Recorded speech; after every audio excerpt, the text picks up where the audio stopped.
ಹರಿಃ ಓಂ ಆಪಾದಮೌಳಿಪರ್ಯಂతం ಗುರುಣಾಂ ಆಕೃತಿಂ ಸ್ಮರೇತ್ ತೇನ ವಿಘ್ನಾಃ ಪ್ರಣಶ್ಯಂತಿ ಸಿದ್ಧಂತಿ ಚ ಮನೋರಥಾಃ. ಶ್ರೀಗುರುಭ್ಯೋ ನಮಃ. ಪರಮಗುರುಭ್ಯೋ ನಮಃ. ಶ್ರೀಮದಾನಂದತೀರ್ಥಭಗವತ್ಪಾದಾಚಾರ್ಯಗುರುಭ್ಯೋ ನಮಃ.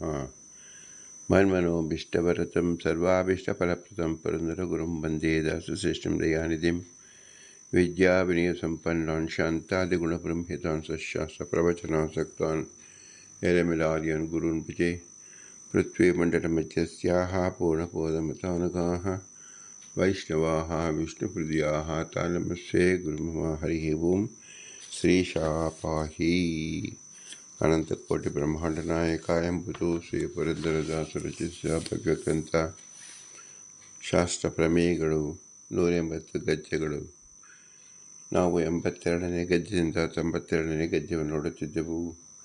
ಅಕ್ರೂರ ವರದ, ಅಂಬರೀಷ ವರದ, ನಾರದ ವರದ, ಪ್ರಹ್ಲಾದ ವರದ, ಗಜೇಂದ್ರ ವರದ, ಮುಚುಕುಂದ ವರದ, ಧ್ರುವ ವರದ, ವಿಭೀಷಣ ವರದ, ಪುಂಡರೀಕ ವರದ ಮತ್ತು ಪರಾಶರ ವರದ. 10 ಜನ ವರದರನ್ನು ಶ್ರೀ ಪುರಂದರದಾಸರು ಚಿಂತಿಸುವುದರ ಮೂಲಕ ಜೀವಗಣಾಃ ಹರೇರನುಚರಾಃ ನೀಚೋಚ್ಚ ಭಾವಂ ಗತಃ ಎಂಬುದನ್ನು ಸ್ಪಷ್ಟವಾಗಿ ತಿಳಿಸುತ್ತಾ ಇದ್ದಾರೆ. ಅಂದರೆ ಇದು ಜೀವರ ಪ್ರಕರಣವನ್ನು ತಿಳಿಸ್ತಾ ಇದ್ದಾರೆ ಎಂದರ್ಥ. ಜೀವರ ಪ್ರಕರಣದಲ್ಲಿ ನಾವು ತಿಳಿಯಬೇಕಾದದ್ದು ಸಕಲ ಜೀವರು ನೀಚೋಚ್ಛ ಭಾವಂ ಗತಃ, ಅಂದರೆ ತಾರತಮ್ಯೋಪೇತವಾಗಿದ್ದಾರೆ. ಜೀವತೆಗಳ ಯೋಗ್ಯತೆ ಒಂದೇ ಸಮವಾಗಿರುವುದಿಲ್ಲ, ನೀಚೋಚ್ಛ ಭಾವದಲ್ಲಿರುತ್ತೆ. ಉತ್ತಮ, ಮಧ್ಯಮ, ಅಧಮ ಇರುತ್ತದಲ್ಲಿ ಅರ್ಥ. ಈ ಜೀವರ ಯೋಗ್ಯತಾನುಸಾರವಾಗಿ ಜೀವರ ಸಾಧನೆ ನಡೆಯುತ್ತದೆ. ಜೀವರ ಸಾಧನೆ ಅನುಸಾರವಾಗಿ ಅವರು ಫಲವನ್ನು ಹೊಂದುತ್ತಾರೆ ಎಂಬುದು ಒಟ್ಟು ತಾತ್ಪರ್ಯ. ತಾರತಮ್ಯವನ್ನು ನಾವು ಎಷ್ಟು ಮುಖ್ಯವಾಗಿ ತಿಳಿದುಕೊಳ್ಳುತ್ತೇವೆಯೋ ಅದರಂತೆ ಮತ್ತೊಂದು ಅತಿ ಮುಖ್ಯವಾದ ಪ್ರಮೇಯ ಜೀವರಲ್ಲಿರತಕ್ಕಂಥ ಕರ್ತೃತ್ವವನ್ನು ತಿಳಿಯತಕ್ಕಂಥದ್ದು.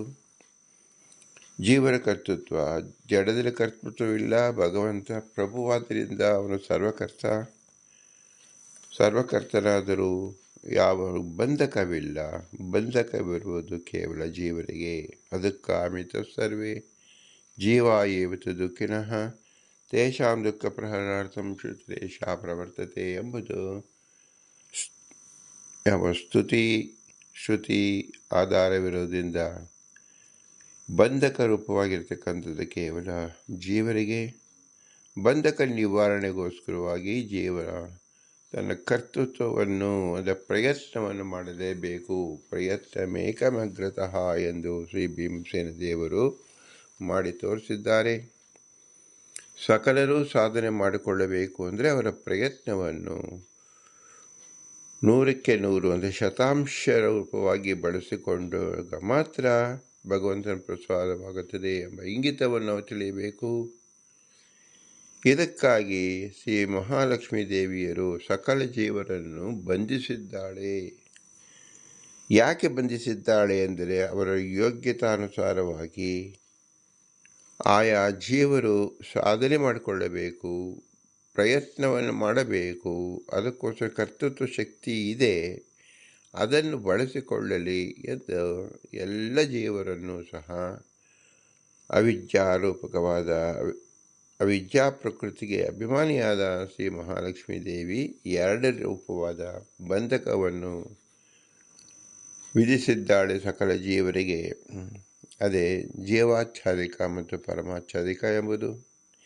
ಈ ಆಚ್ಛಾದಿಕ ಎಂಬುದು ಸಹ ಆಯಾ ಜೀವರ ಯೋಗ್ಯತೆಯನ್ನು ಅನುಸರಿಸಿರುತ್ತದೆ. ಬ್ರಹ್ಮದೇವರಿಗೆ ಇರತಕ್ಕಂಥ ಆಚ್ಛಾದಿಕ ಅಣು ಜೀವರಿಗೆ ಇರುವುದಿಲ್ಲ. ಹೀಗೆ ಪ್ರತಿಯೊಬ್ಬ ಜೀವರಲ್ಲೂ ಸಹ ಆಚ್ಛಾದಿಕ ಎಂಬತಕ್ಕಂಥದ್ದು ಯೋಗ್ಯತಾನುಸಾರವಾಗಿ ಕಠಿಣಪ್ರದವಾಗಿರುತ್ತದೆ. ಇದನ್ನು ಇಂದಿನ ವಿಷಯದಲ್ಲಿ ಚಿಂತಿಸಬೇಕು. ಈ ಆವರಣ ರೂಪಗಳು ಯಾಕೆ ಬಂತು, ಇದರಿಂದ ಜೀವನು ಎಚ್ಚೆತ್ತುಕೊಂಡು ಪ್ರಯತ್ನವನ್ನು ಹೇಗೆ ಮಾಡಬೇಕು ಎಂಬುದನ್ನು ಶಾಸ್ತ್ರದ ಆಧಾರದಲ್ಲಿ ನಾವು ಇವತ್ತು ತಿಳಿದುಕೊಳ್ಳುವ ಪ್ರಯತ್ನವನ್ನು ಮಾಡೋಣ. ತದುಕ್ತಂ ತದ್ವಸ್ತ್ರೀಣಿ ರೂಪಾಣಿ ಸತ್ವಂ ನಾಮ ರಜಸ್ತಮಃ ಏತಾಭಿಃ ತ್ರಿಭಿಃ ಬದ್ಧಾಃ ಸರ್ವೇ ಜೀವಾ ಮುಕ್ತಿಗಾಃ ಸರ್ವಾನ್ ಬಧ್ನಂತೆ ಸರ್ವಾಶ್ಚ ತಥಾಪಿ ತು ವಿಶೇಷತಃ ಶ್ರೀದೇವಿ ಬಂದಿಕಾ ನೃಣಾಂ ಭೂದೈತ್ಯ ನಾಮ ಅಥಾ ಪರಃ. ಮಹಾಲಕ್ಷ್ಮೀ ದೇವಿ ತನ್ನ 3 ರೂಪಗಳಿಂದ ಜಡ ಪ್ರಕೃತಿಯ ಮೂಲಕ ಬಂಧಕಳಾಗಿದ್ದಾಳೆಂಬ ವಿಷಯವನ್ನು ಪ್ರಮಾಣ ಗ್ರಂಥಗಳಲ್ಲಿ ಹೇಳಲಾಗಿದೆ. ತಸ್ಯಾತು ಮಹಾಲಕ್ಷ್ಮೀ ದೇವಿಗಾದರೂ ಸತ್ವಂ ನಾಮ ಸತ್ವ ಎಂಬ ಹೆಸರುಳ್ಳ ಸತ್ವ ಪ್ರವರ್ತಕಳಾದ ಶ್ರೀದೇವಿಯು, ರಜಾ ಎಂಬ ಹೆಸರುಳ್ಳ ರಜ ಪ್ರವರ್ತಕಳಾದ ಭೂದೇವಿಯು, ತಮಃ ತಮ ಪ್ರವರ್ತಕಳಾದ ತಮೋಭಿಮಾನಿಯಾದ ತಮೋ ನಾಮಕರಣಾದ ದುರ್ಗಾದೇವಿಯು, ಹೀಗೆ ತ್ರೀಣಿ ರೂಪಾಣಿ 3 ರೂಪಗಳಿವೆ. ಅಮುಕ್ತಿಗಾಹ ಮುಕ್ತಿಯನ್ನು ಹೊಂದದೇ ಇರುವ ಸಂಸಾರದಲ್ಲಿಯೇ ಇರುವ ಸರ್ವೇ ಜೀವಾಹ ಎಲ್ಲ ಜೀವರು ಏತಾಭಿಹಿ ತಿಸ್ರುಭಿಹಿ ಈ 3 ದೇವತೆಗಳಿಂದ ಬದ್ಧಾಹ ನಿರತರಾಗಿದ್ದಾರೆ. ಸರ್ವಾಶ್ಚ ಈ 3 ದೇವತೆಗಳು ಸರ್ವಾನ್ ಬದ್ನಂತಿ ಎಲ್ಲರನ್ನು ಬಂಧಿಸುತ್ತಾರೆ. ತು ಆದರೆ ತಥಾಪಿ ಹಾಗಿದ್ದರೂ ವಿಶೇಷತಃ ವಿಶೇಷ ರೂಪದಿಂದ ಶ್ರೀದೇವಿಯು ಸಾತ್ವಿಕ ಜೀವರಿಗೆ ಅಂದರೆ ಮುಕ್ತಿಯೋಗ್ಯ ಜೀವರಿಗೆ ಬಂಧಿತಳು. ಭೂದೇವಿಯು ನೃಣಾಂ ನಿತ್ಯ ಸಂಸಾರಿಗಳಿಗೆ ಬಂಧಕಳು. ಅಪರ ಅನಂತರ ಮತ್ತೊಬ್ಬಳಾದ ದುರ್ಗಾದೇವಿಯು ದೈತ್ಯಾನಾಂ ಬಂಧಿಕಾ ದೈತ್ಯರಿಗೆ ಬಂಧಕಳು. ಪರಮಾತ್ಮನಿಗೆ ನಿತ್ಯ ಅಭಿಯೋಗಿನಿಯಾದ ಮಹಾಲಕ್ಷ್ಮೀ ದೇವಿಗೆ ಶ್ರೀ ಭೂ ದುರ್ಗಾ ಎಂದು 3 ರೂಪಗಳಿದೆ. ಆ ರೂಪಗಳಲ್ಲಿ ಶ್ರೀದೇವಿಯು ಸತ್ವಾಭಿಮಾನಿಯಾಗಿದ್ದಾಳೆ, ಭೂದೇವಿ ರಜೋಭಿಮಾನಿಯಾಗಿದ್ದಾಳೆ, ದುರ್ಗಾದೇವಿ ತಮೋಭಿಮಾನಿಯಾಗಿದ್ದಾಳೆ. ಮಹಾಲಕ್ಷ್ಮಿ ಸ್ವರೂಪವೇ ಆದ ಈ 3 ದೇವತೆಗಳು ಸಂಸಾರದಲ್ಲಿರುವ ಸಾತ್ವಿಕ ರಾಜಸ ತಾಮಸ ಜೀವರಿಗೆ ಬಂಧಕರಾಗಿದ್ದಾರೆ. ಇವರೆಲ್ಲರೂ 3 ಪರಮಾತ್ಮನಿಗೆ ನಿತ್ಯ ಅವಿಯೋಗಿನಿಯಾದ ಮಹಾಲಕ್ಷ್ಮೀ ದೇವಿಗೆ ಶ್ರೀ ಭೂ ದುರ್ಗಾ ಎಂಬ 3 ರೂಪಗಳಿವೆ. ಆ 3 ರೂಪಗಳಲ್ಲಿ ಶ್ರೀದೇವಿಯು ಸತ್ವಾಭಿಮಾನಿಯಾಗಿದ್ದಾಳೆ, ಭೂದೇವಿ ರಜೋಭಿಮಾನಿಯಾಗಿದ್ದಾಳೆ, ದುರ್ಗಾದೇವಿಯು ತಮೋಭಿಮಾನಿಯಾಗಿದ್ದಾಳೆ. ಮಹಾಲಕ್ಷ್ಮಿ ಸ್ವರೂಪವೇ ಆದ ಈ 3 ದೇವತೆಗಳು ಸಂಸಾರದಲ್ಲಿರುವ ಸಾತ್ವಿಕ ರಾಜಸ ತಾಮಸ ಜೀವರಿಗೆ ಬಂಧಕರಾಗಿದ್ದಾರೆ. ಇವರೆಲ್ಲರೂ 3 ರೂಪಿಯಾದ ಮಹಾಲಕ್ಷ್ಮೀ ದೇವಿಗಿಂತ ಅಭಿನ್ನರಾದ್ದರಿಂದ ಇವರು ಎಲ್ಲ ಜೀವರಿಗೂ ಸತ್ವ ರಜಸ್ಸು ತಮಸ್ಸು ಎಂಬ 3 ಗುಣಗಳು ಪ್ರೇರಕರು. ಹಾಗಿದ್ದರೂ ಕೂಡ ಶ್ರೀದೇವಿಯು ಮುಕ್ತಿಯೋಗ್ಯ ಜೀವರಿಗೆ ಪ್ರವರ್ತಕಳು, ಭೂದೇವಿ ನಿತ್ಯ ಸಂಸಾರಿ ಜೀವರಿಗೆ ಪ್ರವರ್ತಕಳು, ದುರ್ಗಾದೇವಿ ತಮೋಯೋಗ್ಯ ಜೀವರಿಗೆ ಪ್ರವರ್ತಕಳು ಎಂದು ಪ್ರಮಾಣ ಗ್ರಂಥಗಳಲ್ಲಿ ಹೇಳುವ ವಿಷಯಗಳನ್ನು ಸೂಚಿಸಿರುತ್ತಾರೆ. ದ್ವೇ ಅಪಿ ದುಷ್ಟ ಪ್ರಕೃತಿ ತಮೋ ಯೋಗ್ಯೆ ತತ್ರ ದೀವಾಚ್ಛಾದಿಕಾಯಾಃ ಜೀವಮುಕ್ತಿ ಸಮಯೇ ತಮ ಪ್ರಾಪ್ತಿ ಪರಮಾಚ್ಛಾದಿಕಾಯಾಃ ಸ್ವಸ್ವಾದನ ಪೂರ್ತ್ಯಾನಂತರಂ ತಮ ಪ್ರಾಪ್ತಿ ಜೀವಮುಕ್ತಿಕಾಲೇ ತು ತಸ್ಮಾದ್ ನಿಸ್ಸರಣಮೇವ. ಜೀವಾಚ್ಛಾದಿಕ ಪರಮಾಚ್ಛಾದಿಕ ಎಂಬ 2 ದುಷ್ಟ ಪ್ರಕೃತಿಗಳು ತಮೋಯೋಗ್ಯವೇ ಆಗಿದೆ. ಈ 2 ಪ್ರಕೃತಿಗಳಲ್ಲಿ ಜೀವಾಚ್ಛಾದಿಕವಾದ ಪ್ರಕೃತಿಗೆ ಜೀವನಿಗೆ ಮುಕ್ತಿಯಾಗುವಾಗ ತಮ ಪ್ರಾಪ್ತಿಯಾಗುತ್ತದೆ. ಪರಮಾಚ್ಛಾದಿಕವಾದ ದುಷ್ಟ ಪ್ರಕೃತಿಗೆ ತನ್ನ ಸಾಧನವು ಪೂರ್ತಿಯಾದಾಗ ತಮಸ್ಸಿನ ಪ್ರಾಪ್ತಿಯಾಗುತ್ತದೆ. ಜೀವರಿಗೆ ಮುಕ್ತಿಯಾಗುವ ಕಾಲದಲ್ಲಿ ಜೀವನನ್ನು ಬಿಟ್ಟು ಹೊರಗೆ ಹೋಗುವುದೇ ಹೊರತು ಅದಕ್ಕೆ ನಾಶ ಅಥವಾ ಆಗಲೇ ತಮ ಪ್ರಾಪ್ತಿ ಇಲ್ಲ. ತತ್ತತಾವತ್ ಋಜೂನಾಂ ನ ಉಕ್ತದೋಷೈಃ ಸಂಸಾರಃ ತೇಷಾಂ ಅನಾದಿಕಾಲತಃ ಸರ್ವದೋಷವಿಹೀನತ್ವಾತ್ ಸ್ವಾಧೀನ ಪ್ರಕೃತ್ಯಾದೇಹೇ ಬಂಧಕತ್ವ ಯೋಗಾಚ್ಛ ಕಿಂತು ಕೇವಲ ಹರಿ ಇಚ್ಛೆಯ ತದಧೀನತ್ವಾತ್ ಪ್ರಕೃತ್ಯಾದ್ಯಸ್ಯ ಸಂಸಾರಃ. ಅನಂತ ಜೀವರಲ್ಲಿ ರುಜಿಯೋಗಿ ಜೀವರಿಗಾದರೆ ಹಿಂದೆ ಹೇಳಿದ ದೋಷಗಳಿಂದ ಸಂಸಾರವಿಲ್ಲ. ಅವರು ಅನಾದಿ ಕಾಲದಿಂದ ಸರ್ವದೋಷ ವಿಹೀನರಾದ್ದರಿಂದ ಇತರ ಜೀವರಂತೆ ಅವರಿಗೆ ಸಂಸಾರ ಬಂಧವು ಉಂಟಾಗುವುದಿಲ್ಲ. ಆದರೆ ಕೇವಲ ಹರಿಯ ಇಚ್ಛೆಯಿಂದಲೂ ಹರಿಗೆ ಅಧೀನದಾದ ಚಿತ್ ಪ್ರಕೃತಿ ಎನಿಸಿಕೊಂಡಿರುವ ಮಹಾಲಕ್ಷ್ಮೀ ದೇವಿಯಿಂದಲೂ ಹೀಗೆ ತಂದೆ ತಾಯಿಗಳಿಂದ ನಾರಾಯಣ ಲಕ್ಷ್ಮಿಯಿಂದ ಸಂಸಾರವಿದೆ. ಶೇಷ ಸುಪರ್ಣಾದೀನಂತೂ ನ ಅನ್ಯವತು ದೋಷ ನಿಮಿತ್ತಕ್ಕೋ ಬಂತಹ ಕಿಂತು ಹರಿ ಇಚ್ಛೆಯ ಚಿತ್ ಪ್ರಕೃತ್ಯ ಪ್ರಾರಬ್ಧ ಕರ್ಮಣ ಅಸುರಾವೇಶಾದಿ ನಿಮಿತ್ತಕ ಕರ್ಮಾದ ಭಾವಾಚ ಸಂಸಾರ. ಶೇಷದೇವರು, ಗರುಡದೇವರು ಮುಂತಾದವುಗಾದರೆ ಇತರ ಸಾಮಾನ್ಯ ಜೀವರಂತೆ ದೋಷ ಮೂಲಕವಾದ ಬಂಧವಲ್ಲ. ಆದರೆ ಶ್ರೀಹರಿಗೆ ಇಚ್ಛೆಯಿಂದಲೂ ಚಿತ್ ಪ್ರಕೃತಿ ನಾಮಕಳದ ಲಕ್ಷ್ಮಿಯಿಂದಲೂ ಪ್ರಾರಬ್ಧ ಕರ್ಮದಿಂದಲೂ ಅಸುರಾವೇಶದ ಮೂಲಕವಾದ ದುಷ್ಕರ್ಮ ಮುಂತಾದವು ಇರುವುದರಿಂದಲೂ ಸಂಸಾರವಿದೆ. ಏವಂ ಸರ್ವತತ್ವಾಭಿಮಾನೀನಾಂ ಜಗದೀಶ್ವರಾಣಂ ಅಸುರಾವೇಶಾದೌ ಶ್ರೀಹರಿ ಇಚ್ಛಾದಿರೇವ ಕಾರಣಂ ಋಷಿಗಂಧರ್ವ ಪ್ರಭೃತೀನಾಂ ಸರ್ವೇಷಾಂ ಮೋಕ್ಷಯೋಗ್ಯಾನಾಂ ಯೋಗ್ಯತಾ ತಾರತಮ್ಯೇನ ಸಂಸಾರಾಪಾದಕ ದೋಷ ತಾರತಮ್ಯಂ ಜ್ಞೇಯಮಿತಿ. ಎಲ್ಲ ತತ್ವಾಭಿಮಾನ ದೇವತೆಗಳು ಜಗತ್ತಿಗೆ ನಿಯಾಮಕರು, ಮಹಾಸಾಮರ್ಥ್ಯಶಾಲಿಗಳು. ಅಂತಹವರಿಗೂ ಅಸುರಾವೇಶ ಮತ್ತು ವಿಕರ್ಮಗಳಿಗೆ ಕಾರಣವೇನೆಂದರೆ ಶ್ರೀಹರಿಯ ಇಚ್ಛೆ ಅನಾದಿಯಾದ ಹರಿಸಂಕಲ್ಪಗಳೇ ಆಗಿದೆ. ಇಂತಿಂತಹ ಜೀವರು ಅವರ ಯೋಗ್ಯತಾನುಸಾರವಾಗಿ ಹೀಗೆಯೇ ಇರಬೇಕು. ಶ್ರೀಹರಿ ಇಚ್ಛೆ ಇರುವುದರಿಂದ ಯೋಗ್ಯ ಜೀವರಿಗೂ ಸಹ ಅಸುರಾವೇಶಾದಿಗಳ ಮೂಲಕ ಅವರ ಹೆಚ್ಚಿನ ಪುಣ್ಯವನ್ನು ಹ್ರಾಸ ಮಾಡಲು ಶ್ರೀಹರಿಗೆ ಮಾಡುತ್ತಾನೆ. ಹೀಗೆ ಋಷಿಗಳು, ಗಂಧರ್ವರು ಮುಂತಾದವರಿಗೆ ಅಷ್ಟೇ ಅಲ್ಲ, ಎಲ್ಲ ಮೋಕ್ಷಯೋಗ್ಯರಾದ ಜೀವರಿಗೆ ಅವರ ಯೋಗ್ಯತಾ ತಾರತಮ್ಯದಿಂದ ಸಂಸಾರ ಉಂಟು ಮಾಡುವ ದೋಷಗಳಲ್ಲಿ ತಾರತಮ್ಯವನ್ನು ತಿಳಿಯಬೇಕು. ತತ್ರ ಜೀವಾದೀನಂ ಸ್ವಕೃತಕರ್ಮ ಪ್ರೋಕ್ತ ವಿಷಯೇ ವಿಶೇಷ ಸ್ವಾಮಿನಃ ಫಲಶ್ರುತೇಃ ಇತ್ಯಾತ್ರೇಯಃ ಇತಿ ಸೂತ್ರ ಅನುವ್ಯಾಖ್ಯಾನಸುಧಾಯೋಃ ವ್ಯಕ್ತಃ. ತಥಾ ಹಿ ತತ್ರ ಅನುವ್ಯಾಖ್ಯಾನಂ ಸ್ವಾತಂತ್ರ್ಯತಾರತಮ್ಯೇನ ಫಲಂ ಹಿ ಫಲಿನಂ ಭವೇತ್. ಅತೋ ಯಥಾಕ್ರಮಂ ಧರ್ಮಜ್ಞಾನಯೋಃ ಪರಮಂಜಸಃ ಸರ್ವಪ್ರಾಣಿಗತಂ ದೇವಾಃ ಪ್ರಾಪ್ನುವಂತ್ಯ ಅವ್ಯರಂಚತಃ ದ್ರವ್ಯಸ್ವಾತಂತ್ರ್ಯವಿಜ್ಞಾನಂ ಪ್ರಯತ್ಯೈ ಅಧಿಕಂ ಫಲಂ ದೇವಾನಾಂ ನ್ಯಗಂ ಚಾಪಿ ತೇಷು ಹಿ ಬ್ರಹ್ಮಣೋಧಿಕಂ ಶುಭಾಶುಭಫಲಂ ದೇವಾಸುರಾಶ್ಚ ಸಮಾಪ್ನುಯುಃ ಕ್ರಮೇಣೈವ ಯಥಾಶಕ್ತಿ ಯಥಾ ಯೇ ಪ್ರಯೋಜಕಾಃ ಜ್ಞಾನದಾಪಿ ಚಾಚಾರ್ಯ ವಿಶೇಷಾತ್ ಪರಮಾಪ್ನುಯುಃ ಮುಕ್ತಾವಷ್ಟಗುಣಂ ವಿಶಿಷ್ಟಾತ್ ಗುರುರಾಪ್ನೋತಿ ಶೋಭನಂ ತದ್ಗುರುದ್ವಿಗುಣಂ ತಸ್ಯಾತ್ ಸಾರ್ಥಂ ತಾವತ್ ತತೋ ಪರೇ ದೇವಾ ಸಹಸ್ರಗುಣಿತಂ ಕ್ರಮಾತ್ ತಸ್ಮಾದ್ ಯಥೋತ್ತರಂ ಬ್ರಹ್ಮ ಮಹಾಘಗುಣಿತಮೇವ ಫಲವಿನಿರ್ಣಯಃ. ಶೇಷದೇವರು, ಗರುಡ ಮುಂತಾದವರಿಗೆ ಬಂಧವಿದೆ, ಸಂಸಾರವಿದೆ. ಆದರೆ ಸಾಮಾನ್ಯ ಜೀವರಿಗೆ ಇದ್ದಂತೆ ದೋಷ ನಿಮಿತ್ತಕವಾದ ಬಂಧವಲ್ಲ. ಹಾಗಾದರೆ ಅವರ ಬಂಧ ನಿಮಿತ್ತ ಯಾವುದು ಎಂದರೆ ಮುಖ್ಯವಾಗಿ ಹರಿ ಇಚ್ಛೆಯೇ ಅವರಿಗೆ ಬಂಧ ನಿಮಿತ್ತ. ಅಸ್ವತಂತ್ರವಾದ ಅಮುಕ್ತ ಚೇತನರು ಸಂಸಾರವನ್ನು ಅನುಭವಿಸಬೇಕೆಂದು ಹರಿಗೆ ಸಂಕಲ್ಪವಿದೆ. ಆದ್ದರಿಂದ ಶೇಷ, ಗರುಡ ಮುಂತಾದವರು ಸಂಸಾರಕ್ಕೆ ಒಳಗಾಗುತ್ತಾರೆ. ಎರಡನೇದಾಗಿ ಚಿತ್ ಪ್ರಕೃತಿ ನೇಮಕಳಾದ ಲಕ್ಷ್ಮೀದೇವಿಯು ಪರಮಾತ್ಮನ ಸಂಕಲ್ಪಕ್ಕೆ ಅನುಗುಣವಾಗಿ ಶೇಷ, ಗರುಡ ಮುಂತಾದ ಇಂತಿಂತಹ ಜೀವರಿಗೆ ಬಂಧ ಉಂಟಾಗಲಿ ಎಂದು ಸಂಕಲ್ಪಿಸಿರುತ್ತಾಳೆ. ಅದರಿಂದಲೂ ಇವರಿಗೆ ಬಂಧ ಉಂಟಾಗುತ್ತದೆ. ಇದಲ್ಲದೆ ಶೇಷ, ಗರುಡಾದ ಜೀವರಿಗೆ ಪ್ರಾರಬ್ಧ ಕರ್ಮ ಇರುವುದರಿಂದ ಆ ನಿಮಿತ್ತದಿಂದಲೂ ಬಂಧ ಉಂಟಾಗುತ್ತದೆ. ಮತ್ತು ಶೇಷಾದ ಜೀವರಿಗೆ ಅಸುರಾವೇಶ ಮುಂತಾದ ಪಾಪ ಕರ್ಮ ಬಂಧವೂ ಇರುತ್ತದೆ. ಈ ನಿಮಿತ್ತದಿಂದಲೂ ಅವರಿಗೆ ಸಂಸಾರ ಬಂಧ ಉಂಟಾಗುತ್ತದೆ.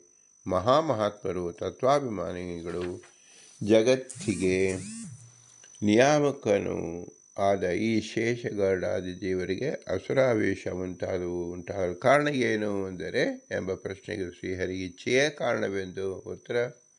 ಹಾಗೆಯೇ ಅವರ ಅನಂತರ ಮಹಾಲಕ್ಷ್ಮಿ ಇಚ್ಛೆಯು ಪ್ರಾರಬ್ಧ ಕರ್ಮವು ಅವರವರ ಜೀವಸ್ವರೂಪ ಯೋಗ್ಯತೆಯು ಕಾರಣವೆಂದು ಉತ್ತರಗಳು. ಎಲ್ಲಕ್ಕಿಂತಲೂ ಮುಖ್ಯವಾದ್ದು ಶ್ರೀಹರಿ ಇಚ್ಛೆ. ಋಷಿಗಳು, ಗಂಧರ್ವರು, ಪಿತೃಗಳು, ಚಕ್ರವರ್ತಿಗಳು, ಮನುಷ್ಯೋತ್ತಮರು ಇವರಿಗೆಲ್ಲ ಮುಕ್ತಿಯೋಗ್ಯರು.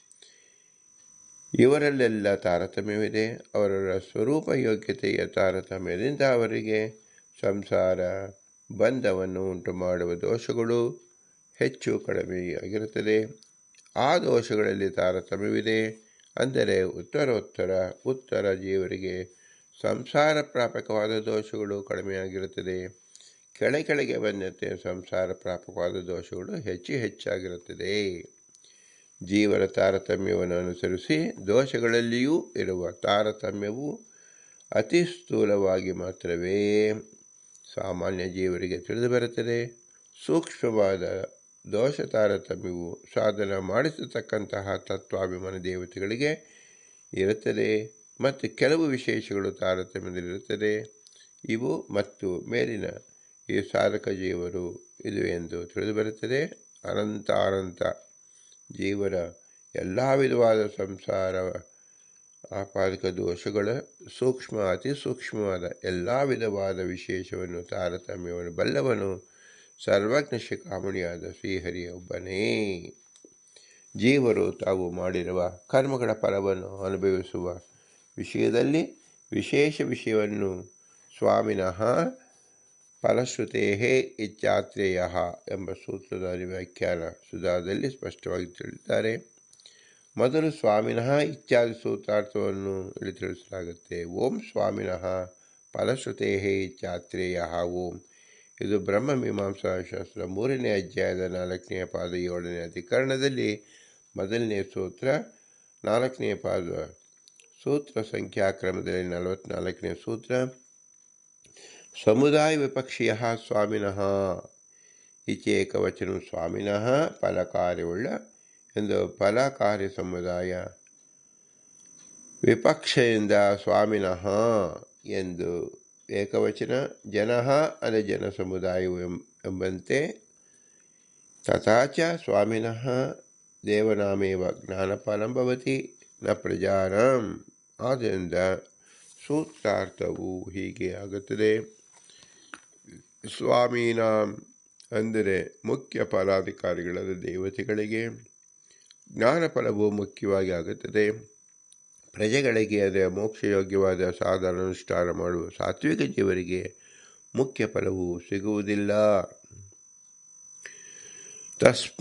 ಕಸ್ಮಾತ್ ತೇಷಾಮೇವ ಜ್ಞಾನ ಸ್ವಾಮಿತ್ವಾತ್. ಇದು ಯಾತಕ್ಕೆ ಎಂದರೆ ದೇವತೆಗಳಿಗೆ ಪರಮಾತ್ಮ ವಿಷೇಕವಾದ ಮೋಕ್ಷ ಫಲವುಳ್ಳ ಉತ್ತಮ ಜ್ಞಾನಕ್ಕೆ ದೇವತೆಗಳೇ ಪರಮಾತ್ಮ ವಿಷೇಕವಾದ ಮೋಕ್ಷವುಳ್ಳ ಉತ್ತಮ ಜ್ಞಾನಕ್ಕೆ ಸ್ವಾಮಿಗಳು ಮತ್ತು ಅಧಿಪತಿಗಳಾಗಿರುತ್ತಾರೆ. ಯದಕ್ಕಿಂಚೇಮ ಪ್ರಜಾ ಶುಭಮಾಚರತಿ ದೇವಾ ಏವ ತದಾಚರಂತಿ ಯಮಃ.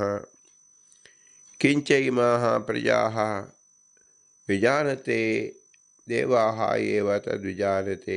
ದೇವಾನಾಂ ಹಿ ಏತದ್ಭವತಿ ಸ್ವಾಮಿ ಹಿ ಫಲವತ್ಶ್ರುತೇಃ ನ ಸ್ವಾಮಿ ಕರ್ಮ ಕುರ್ವಾಣ ಇತಿ ಮಾಧ್ಯನ್ಯಶ್ರುತೇಃ ಇಚ್ಛಾತ್ರೇಯೋ ಮನ್ಯತೆ.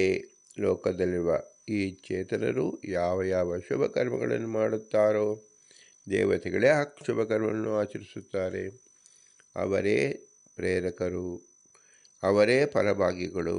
ಏತಕ್ಕೆಂದರೆ ಲೋಕದಲ್ಲಿ ಕೃಷಿ ವ್ಯಾಪಾರ ಮುಂತಾದ ಕಾರ್ಯವನ್ನು ಮಾಡುವಾಗ ಸ್ವಾಮಿಯಾದವನೇ ಅದರ ಫಲವನ್ನು ಅನುಭವಿಸುತ್ತಾನೆ.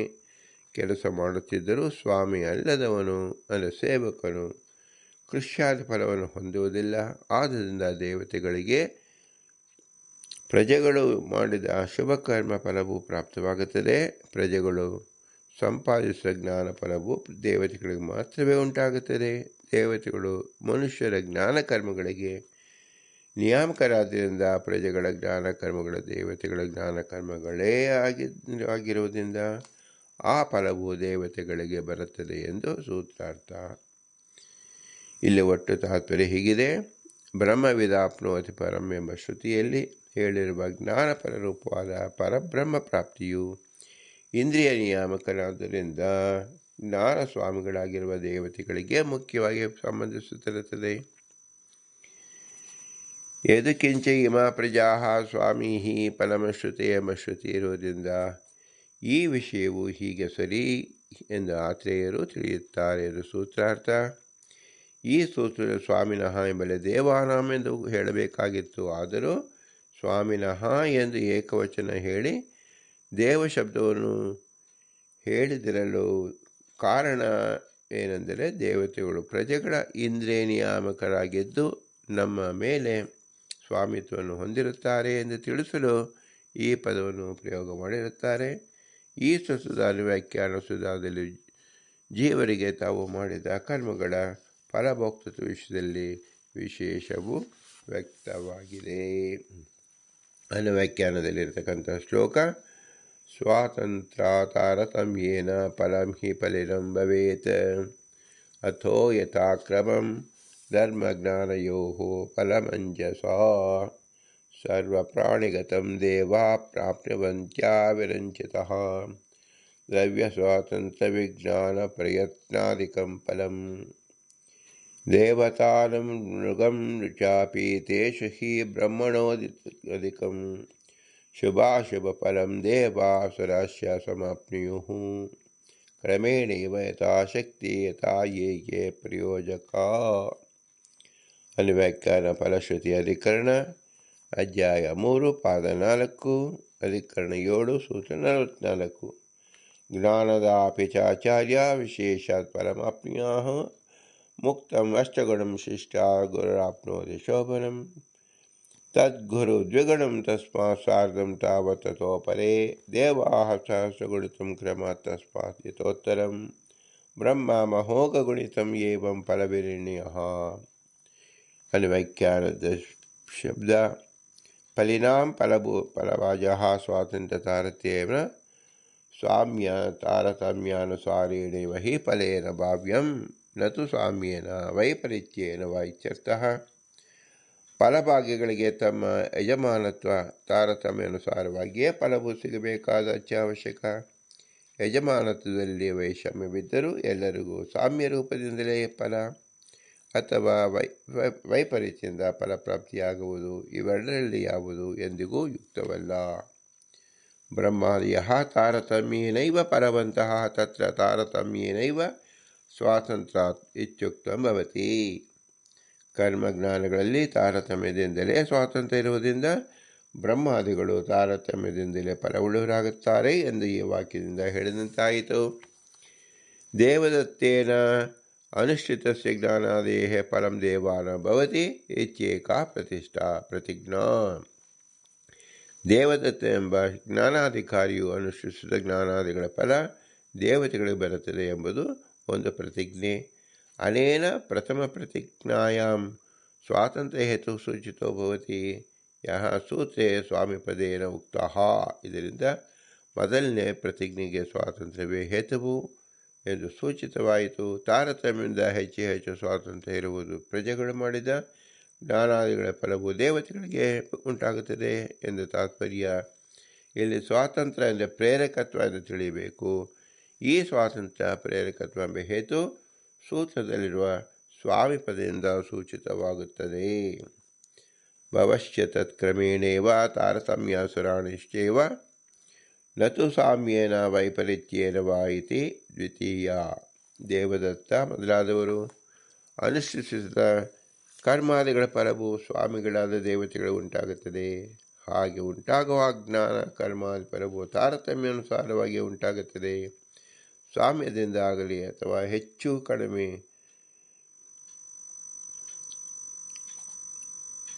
ಪ್ರೇರಕತ್ವ ಮತ್ತು ಸ್ವಾಮಿತ್ವವಿದ್ದವರಿಗೆ ಕಡಿಮೆ ಫಲ, ಕಡಿಮೆ ಪ್ರೇರಕತ್ವವಿದ್ದವರಿಗೆ ಹೆಚ್ಚು ಫಲ ಎಂಬ ವಿಪರೀತ ಕ್ರಮದಿಂದಾಗಲಿ ಫಲವು ಉಂಟಾಗುವುದಿಲ್ಲ. ಏಕೆಂದರೆ ಸ್ವಾಮಿತ್ವ ತಾರತಮ್ಯದಿಂದ ಫಲಪ್ರಾಪ್ತಿಯಲ್ಲಿ ತಾರತಮ್ಯವನ್ನು ಹೇಳಲೇಬೇಕು.